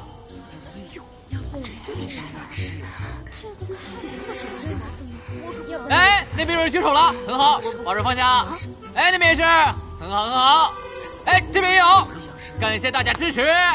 对，刚刚举过手的都可以优先检查，然后用此物取货。没错，刚刚举手的都可以来找我，机不可失哦。咱俩以后去带货吧，肯定很赚钱的。好，你们一个个都排好队，然后我和我的助理都会给大家一一检查。好，来吧，来吧。好，下一个。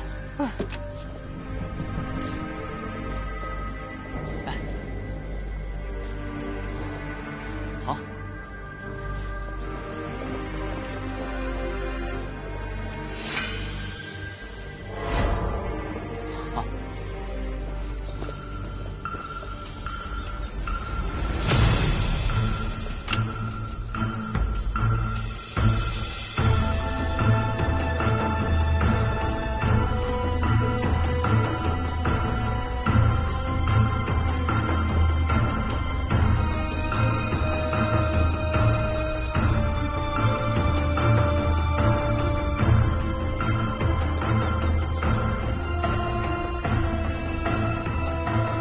和下都有细微的青紫色脉络，与骷髅草中毒的迹象完全吻合。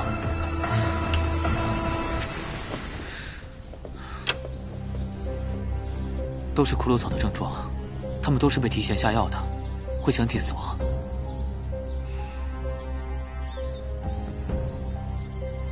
这是什么？药效发作的顺序。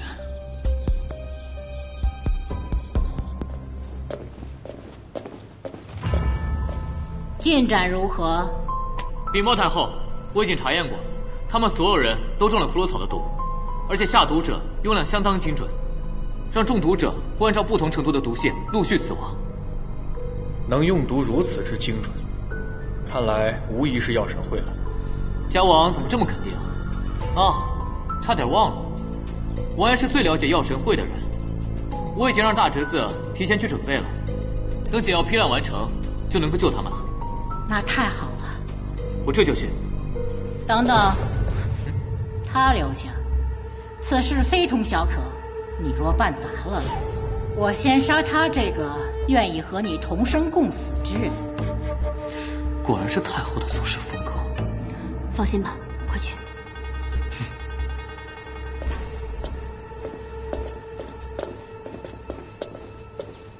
但愿哀家没有所托非人。若柳川失败，恐怕世上没有第二人能破此局。哦，你就这么信他？现在你的命可系在他的手中。太后可曾无条件的完全相信过一个人？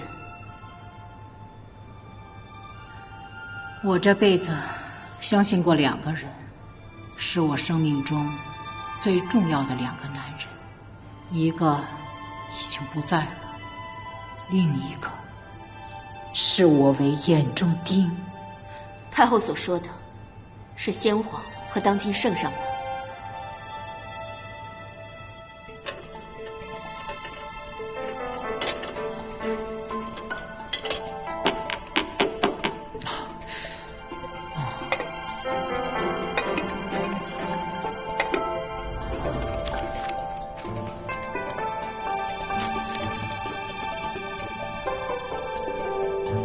如果大家想活下去，就随本官一起服下这个毒药。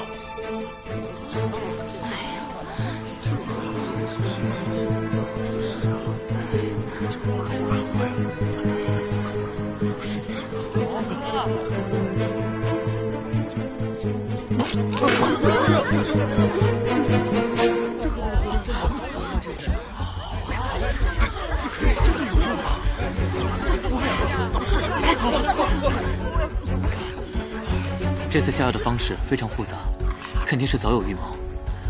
我们现在让他们喝下解药，幕后主使如果想再搞事情，一定会另寻办法。师叔，那个幕后主使究竟是谁？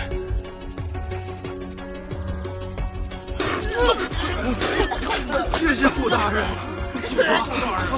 真的有奇效啊！多多，谢谢顾大人，谢谢大人，谢谢大人。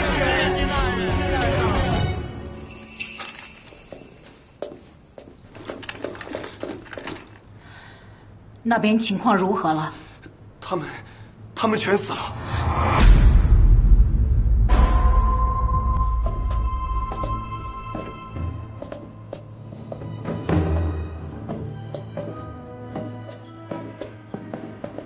参见太后。免礼。太后，柳川昨日熬了药，命这些人服下。就在当夜，所有人都毒发身亡，分明是他下毒所致。而且柳川昨天还在名单上画了些东西。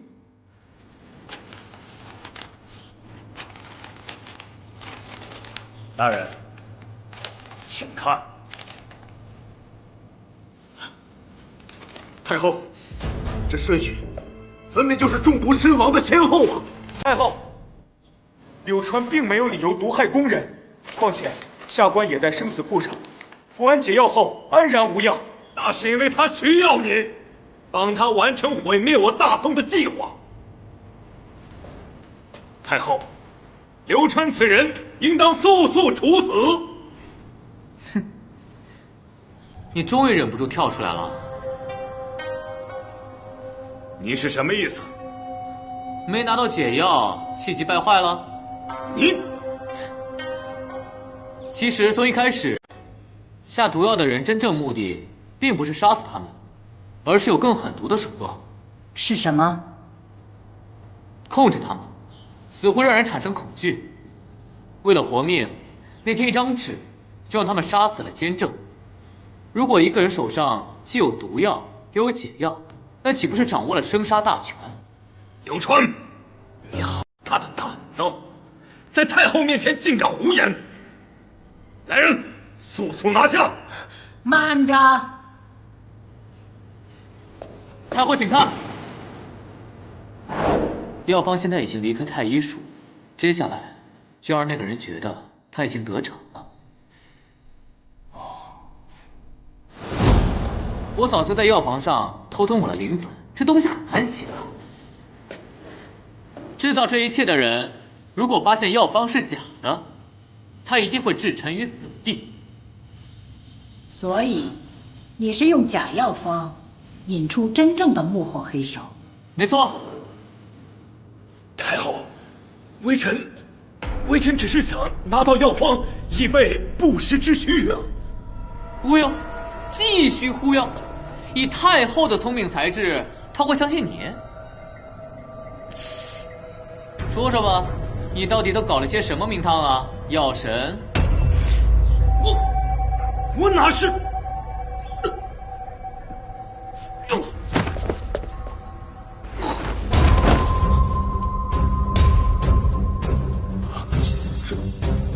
这什么情况？师叔，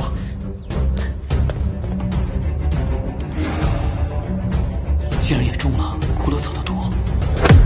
他不是药王，难道是我搞错了？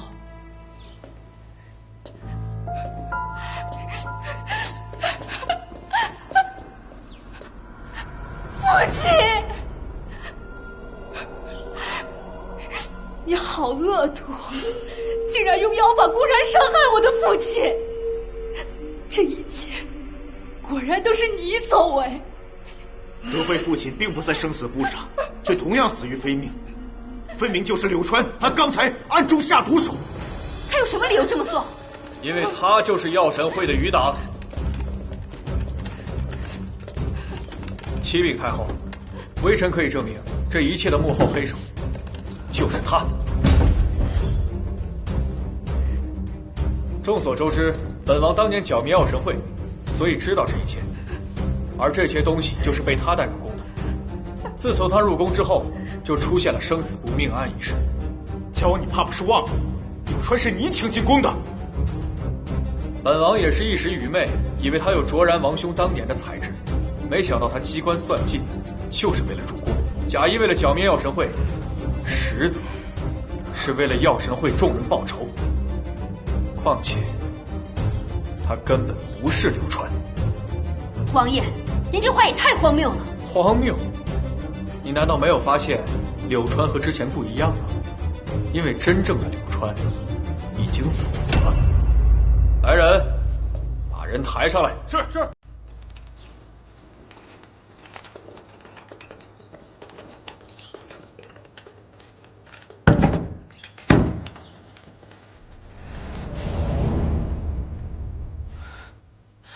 你究竟是谁？小王你冒充柳川实施毒计，还想狡辩什么？此等妖人必须斩首，才能平息此事，还后宫安宁。太后，请下官查证属实，再行处置。是啊，太后，这件事肯定另有隐情。那柳川的尸体又算怎么回事？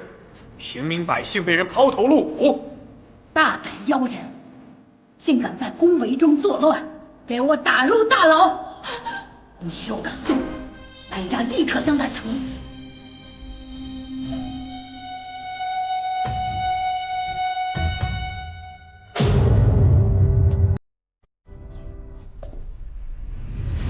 这次你无计可施了吗？我第一次见你的时候就觉得你不是好人，不过你也不能称心如意，没得到解药。本王不急，我有的是解药。来人，把他压下去。是。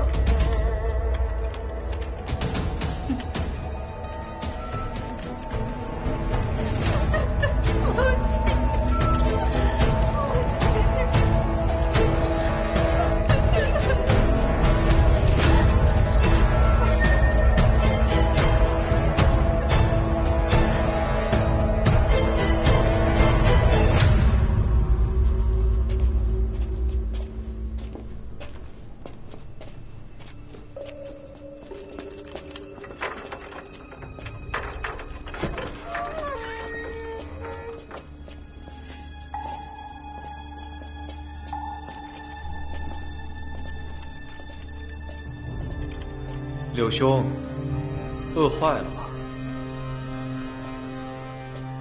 不过没办法，要是让你吃饱的话，恐怕这天牢都困不住你。看来你把我调查的挺清楚的嘛。你是不是暗恋我？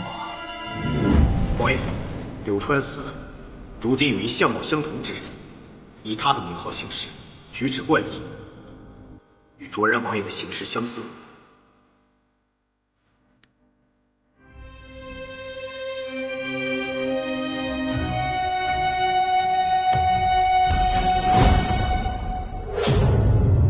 本王十分欣赏你的才华，可是你没有办法为我所用，真是糊涂啊！我看糊涂的是你吧？何以见得？你以为自己藏得很深，结果不出我所料，露馅了。那又如何？你不是依旧深陷囹圄之中吗？只是我没想到，你为了陷害我，害死那么多人，我早晚会讨回公道。口出狂言，公道！现在有个人正要来找你讨回公道。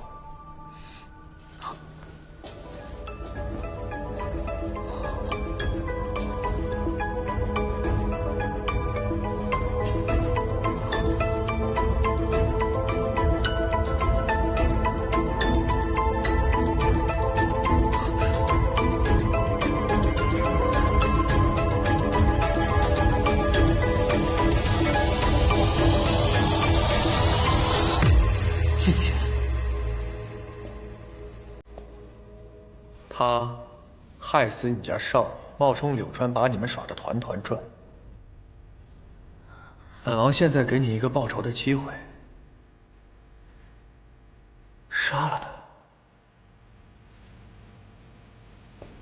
他。你真的不是少爷？帝亲，对不起。别再说了。无论如何，害死少爷，我都绝不原谅。我不是故意要欺瞒你，我是想帮你少爷查出真相。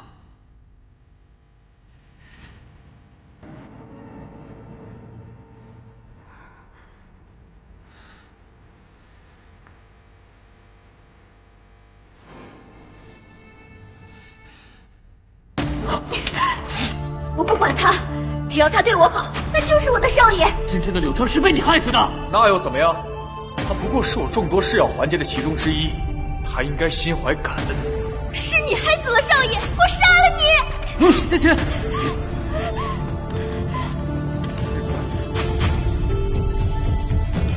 如果你能早日为我所用，或许这些人就不会死了。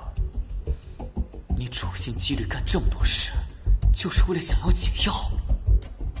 本王当年剿灭药神会，对骷髅草颇感兴趣，只是没想到它毒性巨大，我研制出了多种新药都无法解决，中毒之人依旧会死。不过本王慈悲，不喜要人性命。说得好听，比起要人性命，你更想做的是你的残忍和恶毒。不错，若是能控制住这些中毒的人，不至于脓疮致死，那天下岂不是任我予取予求？新的药方在哪儿？所以你设计让我上钩，还有那么多人的性命逼我交出解药。如果当时在太医署你把药方给我，那一切都水到渠成。没想到你自作自受，所以现在药方在哪？我相信你一定研制出来了。你有病吧？都闹成这样了，就算我有，我也不可能告诉你。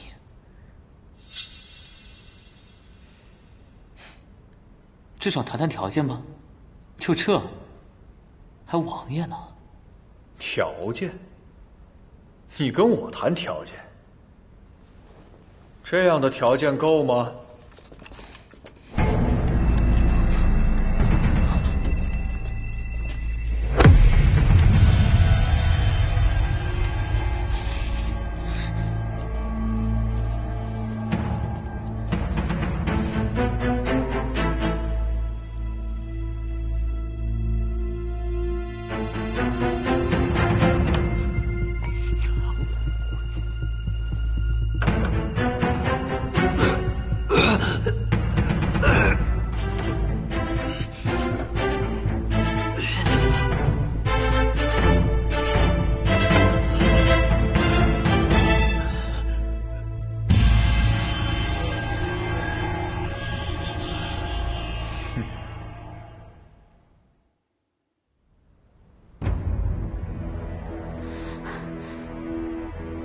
解药已经验证过了，果然有效。本王没有看错你。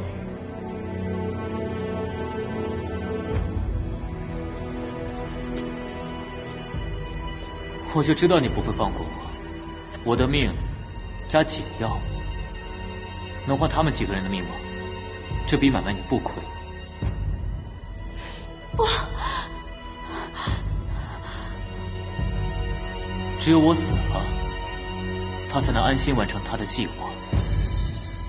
少爷不要！六公子，你们的日子还长，好好活下去。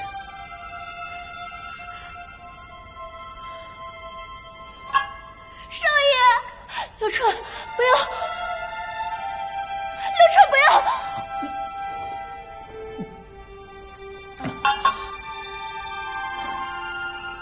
我用了最烈的骷髅草，这一次你应该活不下去了吧？刘川，你还没有给我讲那本小说，嘉王，嘉王，你杀了我！少爷。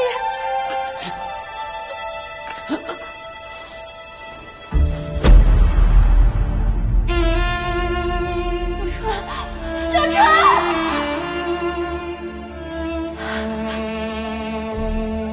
六公子，谢谢你，少爷，否则怎么向老爷跟夫人交代呀？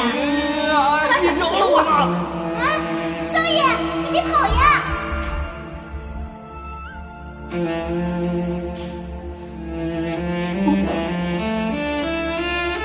人家早晚都是你的。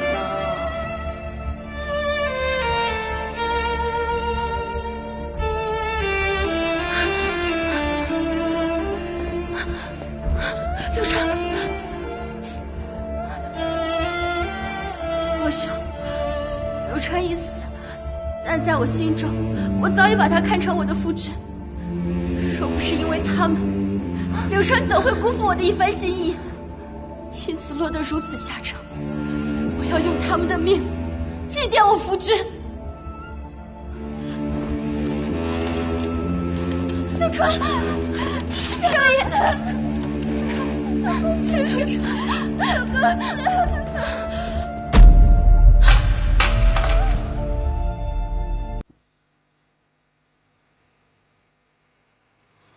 从前觉得你声名狼藉，定是个浪荡子，没想到你是真正的君子。少爷，你不是说要带我赚很多很多钱吗？怎么你就先去了？刘川，你的故事我还没编完，不该是这个结局。我早就该知道，你不是他。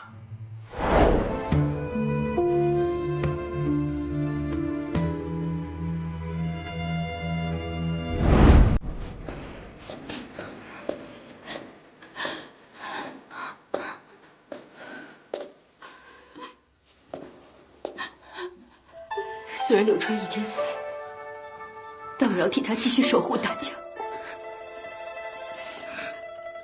郡主，家王有心谋逆，害死那么多人，你还要执迷不悟吗？难道你忘了少爷他救过你母亲，还有你啊？要杀就杀吧，正好陪柳浪一起去死。柳川，我知道你从未喜欢过我，但在我心里，你仍然是我最钦佩的人。我担心王兄出尔反尔会对你们不利，所以我就把你们放回来。你们现在可以走了。那你呢？由我来守护柳川最后一程。秋远，你说我这算不算是赢了你一回？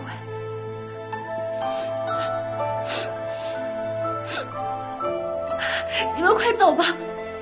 要是我王兄对他起义追杀过来，你们谁也跑不了。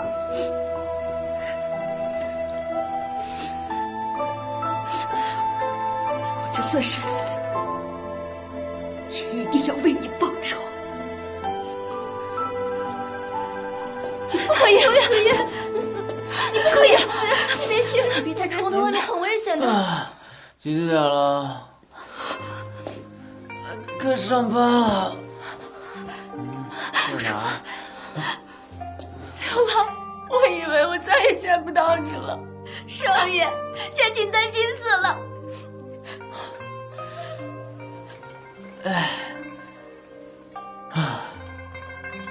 这还得感谢卓然王爷和曲大友。我利用了卓然王爷的药剂，还提取了曲大友的抗体血清进行研究，结果真的研究出解毒的药物进行熬煮。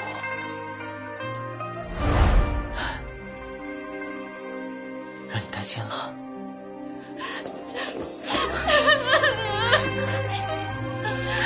好了，好了，别哭了，我保证回头再也不吓你了。这个是你说的，要是敢骗我，看我不揍死你！那现在该如何？我差点帮他害死了你。算了，这不是你的错。既然他与天下为敌，那我们就对抗他。你王兄过来了，我拖住他，你快带柳兄先走。母亲，那我们都走了，那你怎么办？我未能教导家王向善，会对先帝，会对我夫家国公。如今能阻止他的只有你们了，一定要好好活着。柳公子，请依旧拜托了。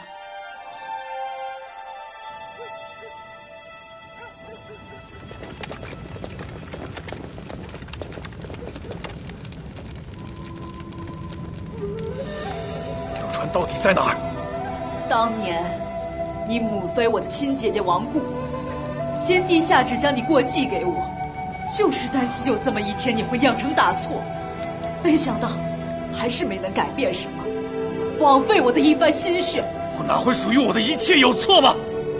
况且，你不想看着我亲手为我的母亲报仇吗？我做的一切也是为了更好的回报你。你简直丧心病狂，你根本不会得逞。住口！所以，柳川到底死了吗？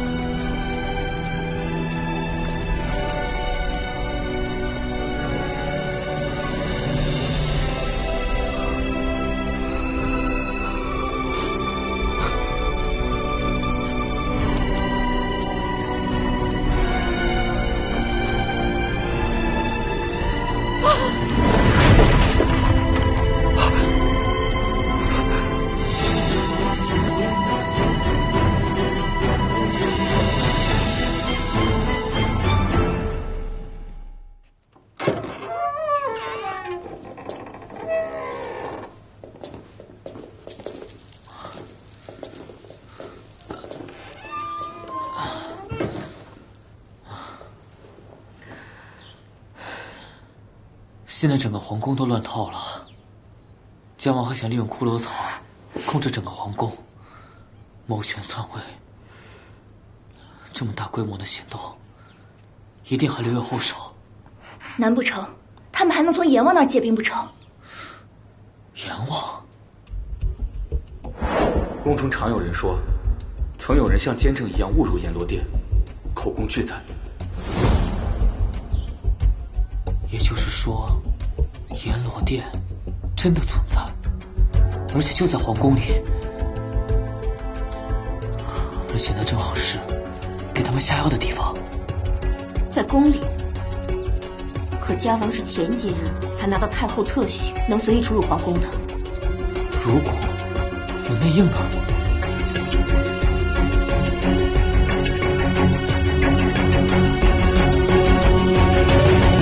当年你送我进宫，我就知道这一天早晚会到来。可别忘了，你许我的皇后之位。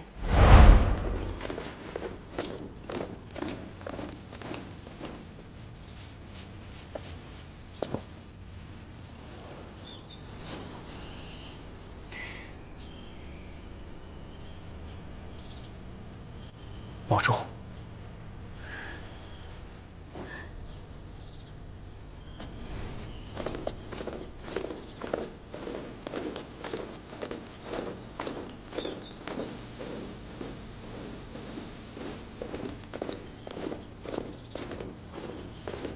家王请放心，小女定会不辱使命。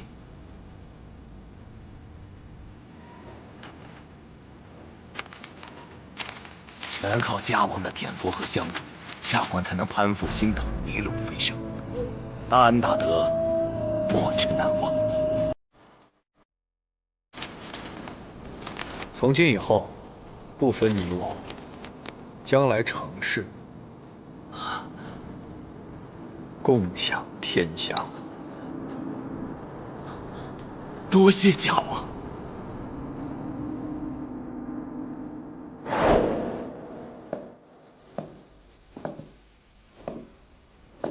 你放心，只要我登上了95之位，皇后舍你其谁。现在解药已经拿到，他们迟早都是我的傀儡，就差太后的诏书了。他会这么轻易答应吗？诏书是给天下人看的东西，至于我怎么拿到，他们就管不着了。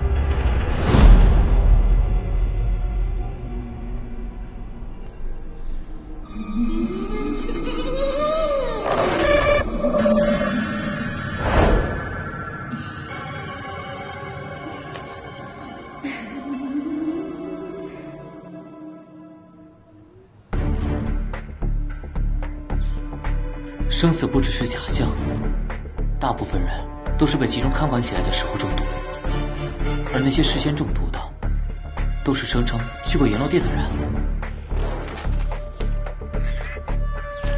高露，德妃宫女，刘汝，北门守卫，曹森。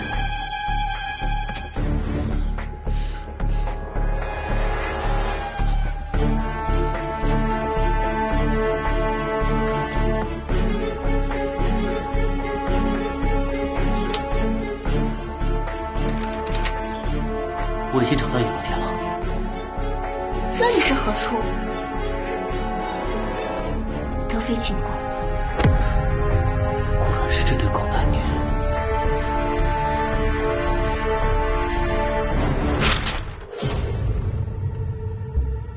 哀家的性命你可以拿去，江山社稷也可以归你，但切勿伤圣上性命。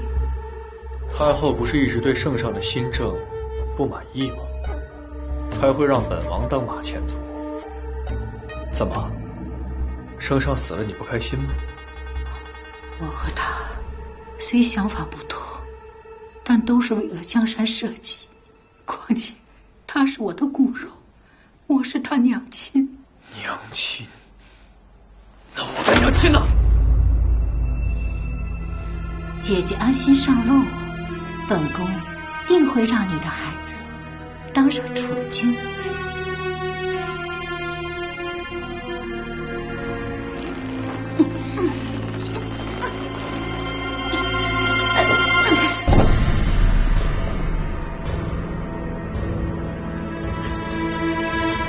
三皇子殿前失仪，且对先后有诸多不满，悖逆之言，剥夺宗室户籍，过继家国公府，钦此。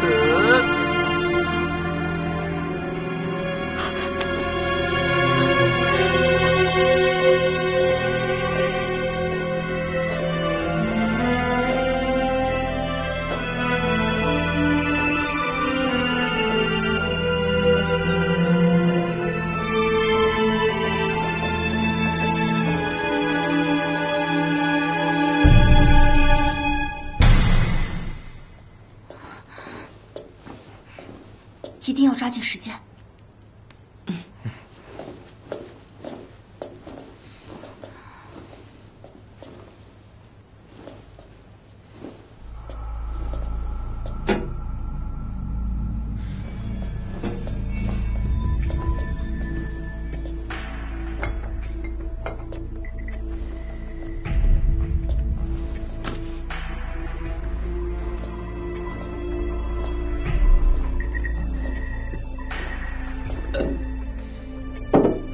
唉，没想到家王之前也是个皇子，后来被太后过继给家国公府，所以才会对皇位虎视眈眈。所以就要搭上那么多人的性命。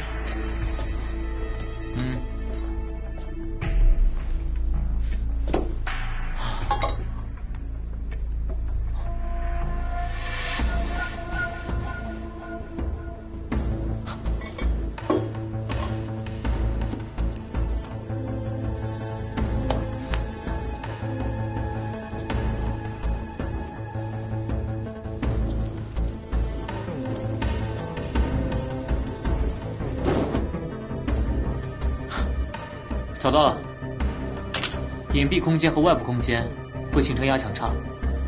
没想到，通往阎罗殿的道路居然在柜子里。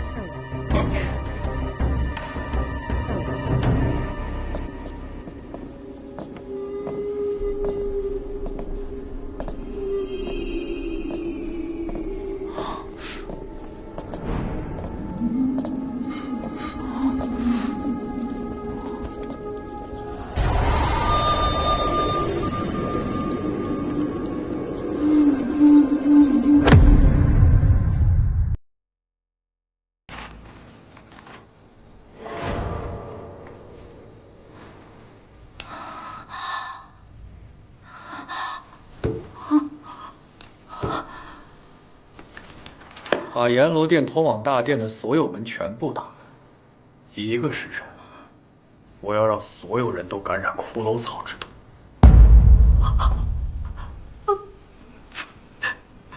这样我是不是就不算亲自杀了圣上？你满意了吗？不要，我求求你，第一次见，再让我见我儿一面。这又是何必呢？啊，他也不想见你呀。况且我母妃死的时候，你也没让我见呢。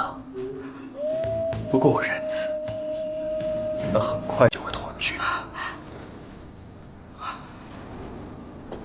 来人！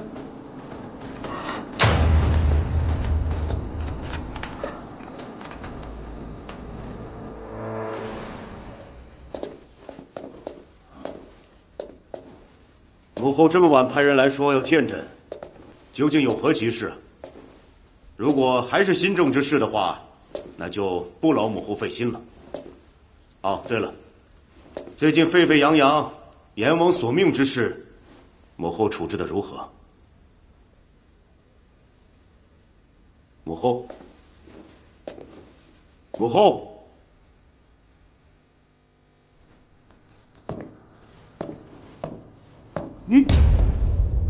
你不是为你父亲扶丧，为什么此刻会出现在太后这里？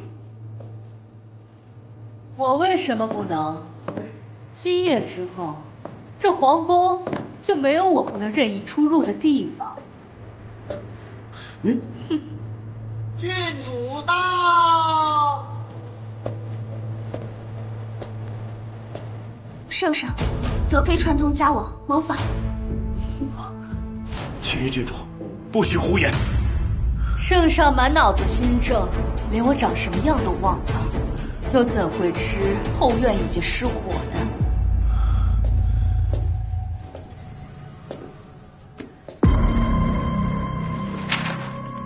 奉先帝遗训，封庙之众，称之为夙夜可上。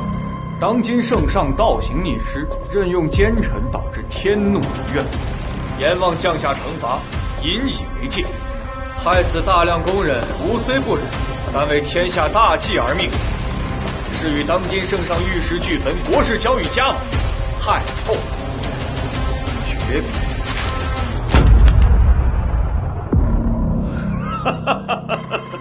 家王，母后要和我同归于尽，你当朕是3岁小孩子吗？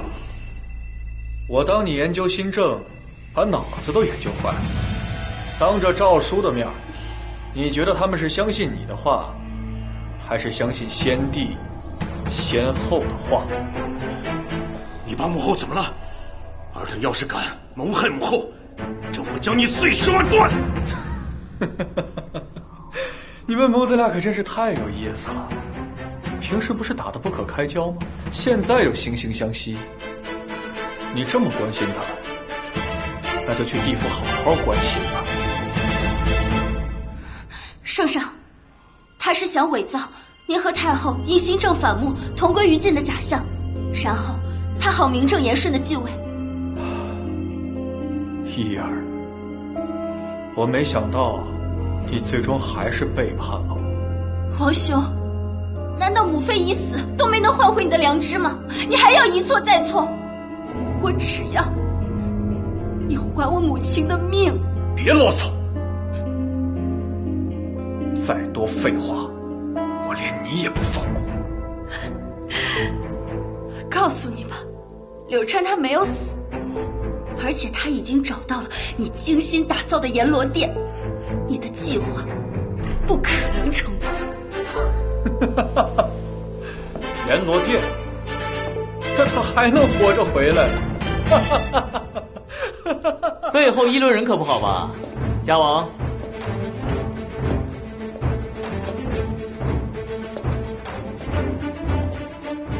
你欠了我的阎罗殿怎么没死？我的阴兵呢？得了吧你，还阴兵？不就是你用骷髅草控制的一些死囚和死士吗？我早就解决了。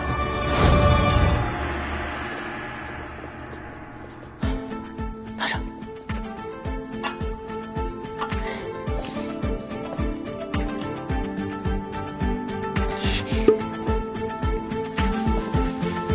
小心上来！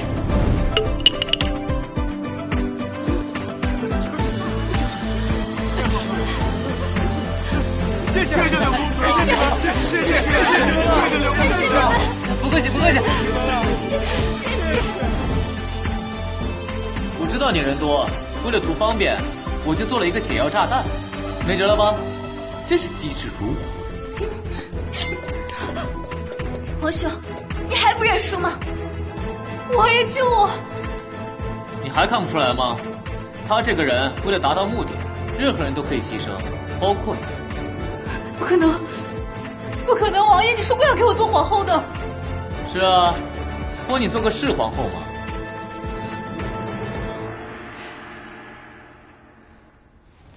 柳兄，你我本可以结为兄弟，成为知己，齐享天下。哼，我堂堂一个应天府小仵作，跟你这种恶毒王爷齐名，那我以后出去怎么见人？怎么打造自己的个人品牌呢？那你和我又有什么分别？你为了引我出来，不是也牺牲了生死簿上那么一堆人吗？啊，说到这个，你不说我差点都忘了。你还记得你让我去猎女衙，搞定那个什么贩卖人口的勾当吗？啊，那个假死药出自你手吧？那药我留了一些，我还加以改进了，在机体中毒后再放入解药。虽然药性跟毒性两个相排斥，但是还是可以让人昏迷假死。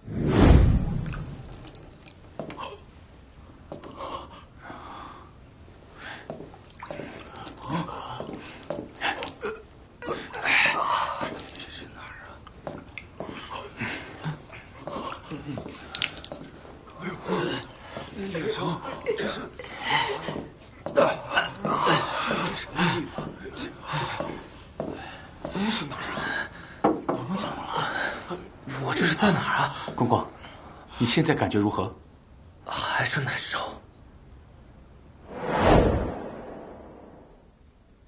柳兄，不愧是你。柳川啊，柳川，你可真行。不过你听，外面已经乱成一团了。世上所有人都知道圣上和太后不和，今夜之后，生灵涂炭，你们就和我一起陪葬吧。哎，说到这个吧，这点我也想到了。我虽然是个小仵作，但是我最见不得别人死。谢谢刘子，谢谢刘子，谢谢刘子，这就结束了。谢谢。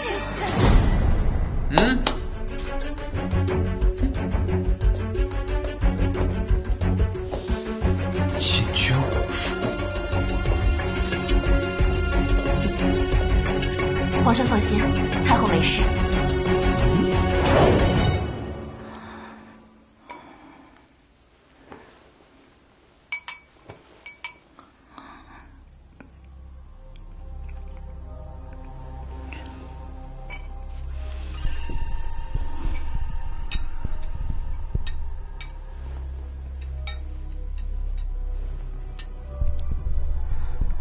大宋江山不仅要靠柳川，还要靠你。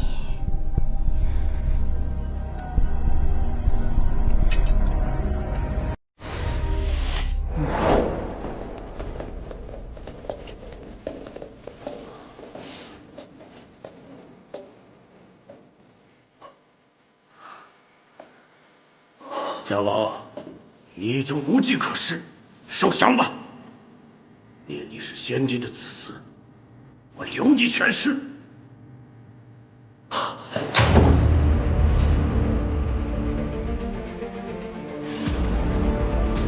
留我全尸。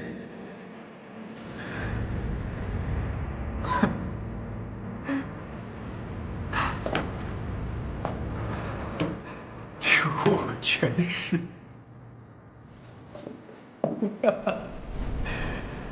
天下的一切尸首都是我的。你们以为我死了，这一切就结束了？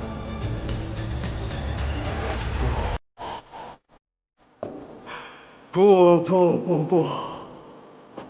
阎罗大殿已经打开了，生死不得比永远都不会停下。川，我在阎罗殿等你。王爷，王爷。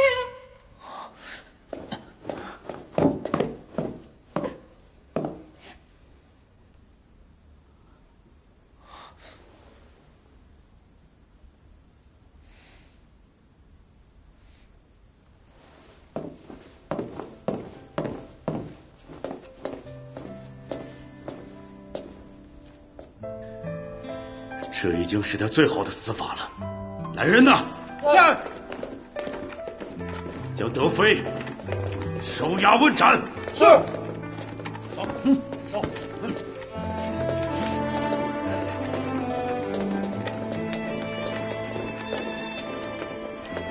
哎呀，柳爱卿啊，真是拯救朕于水火之中啊，犹如第二个卓然兄弟。哎，请容朕称一声兄弟。既然皇帝都这么说了，那哀家就收柳川为义子，你俩做兄弟吧。母后，儿臣。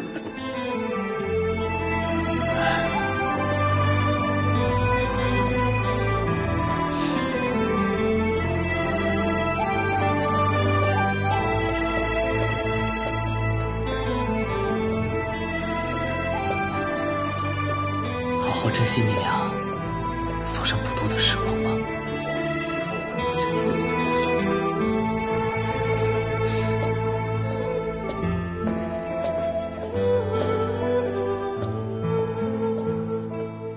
哎呦，快点，你们都准备好啊！哎，快点，快点，别磨磨蹭蹭。这红色很适合你啊！哎呦，小心点！你今天一定是最好看的。哎，这么贵的东西。夫人，今天可真漂亮。这太漂亮了，这叫郎才女貌啊！是啊，一对儿啊，真是。堂堂郡主和涂家大小姐，难道也想来抢柳郎？抢亲可不分什么大小先后。哎，我是郡主，当然得我说的算了。秋月，今天我可不会客气，至于你们，就别妄想了。柳公子是我呀！哎呀，你们是打场子吗？哎呦，救主啊，柳郎！顾大人到。奉圣谕。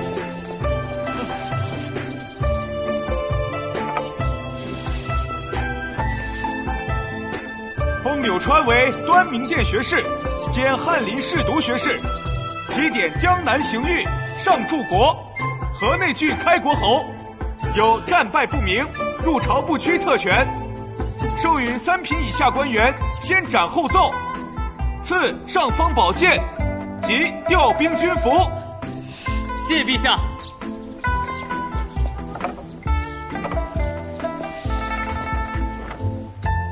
秋月护驾有功，封大内1等侍卫，赏1000金。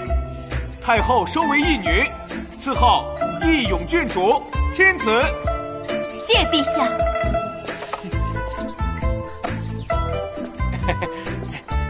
恭喜师叔，恭喜师叔母，恭喜你呀，大侄子，现在都是关门大学士了。哎，今天这么好日子，不送你师叔小礼物？哎，有。哦，对了，师叔，卓然王爷到。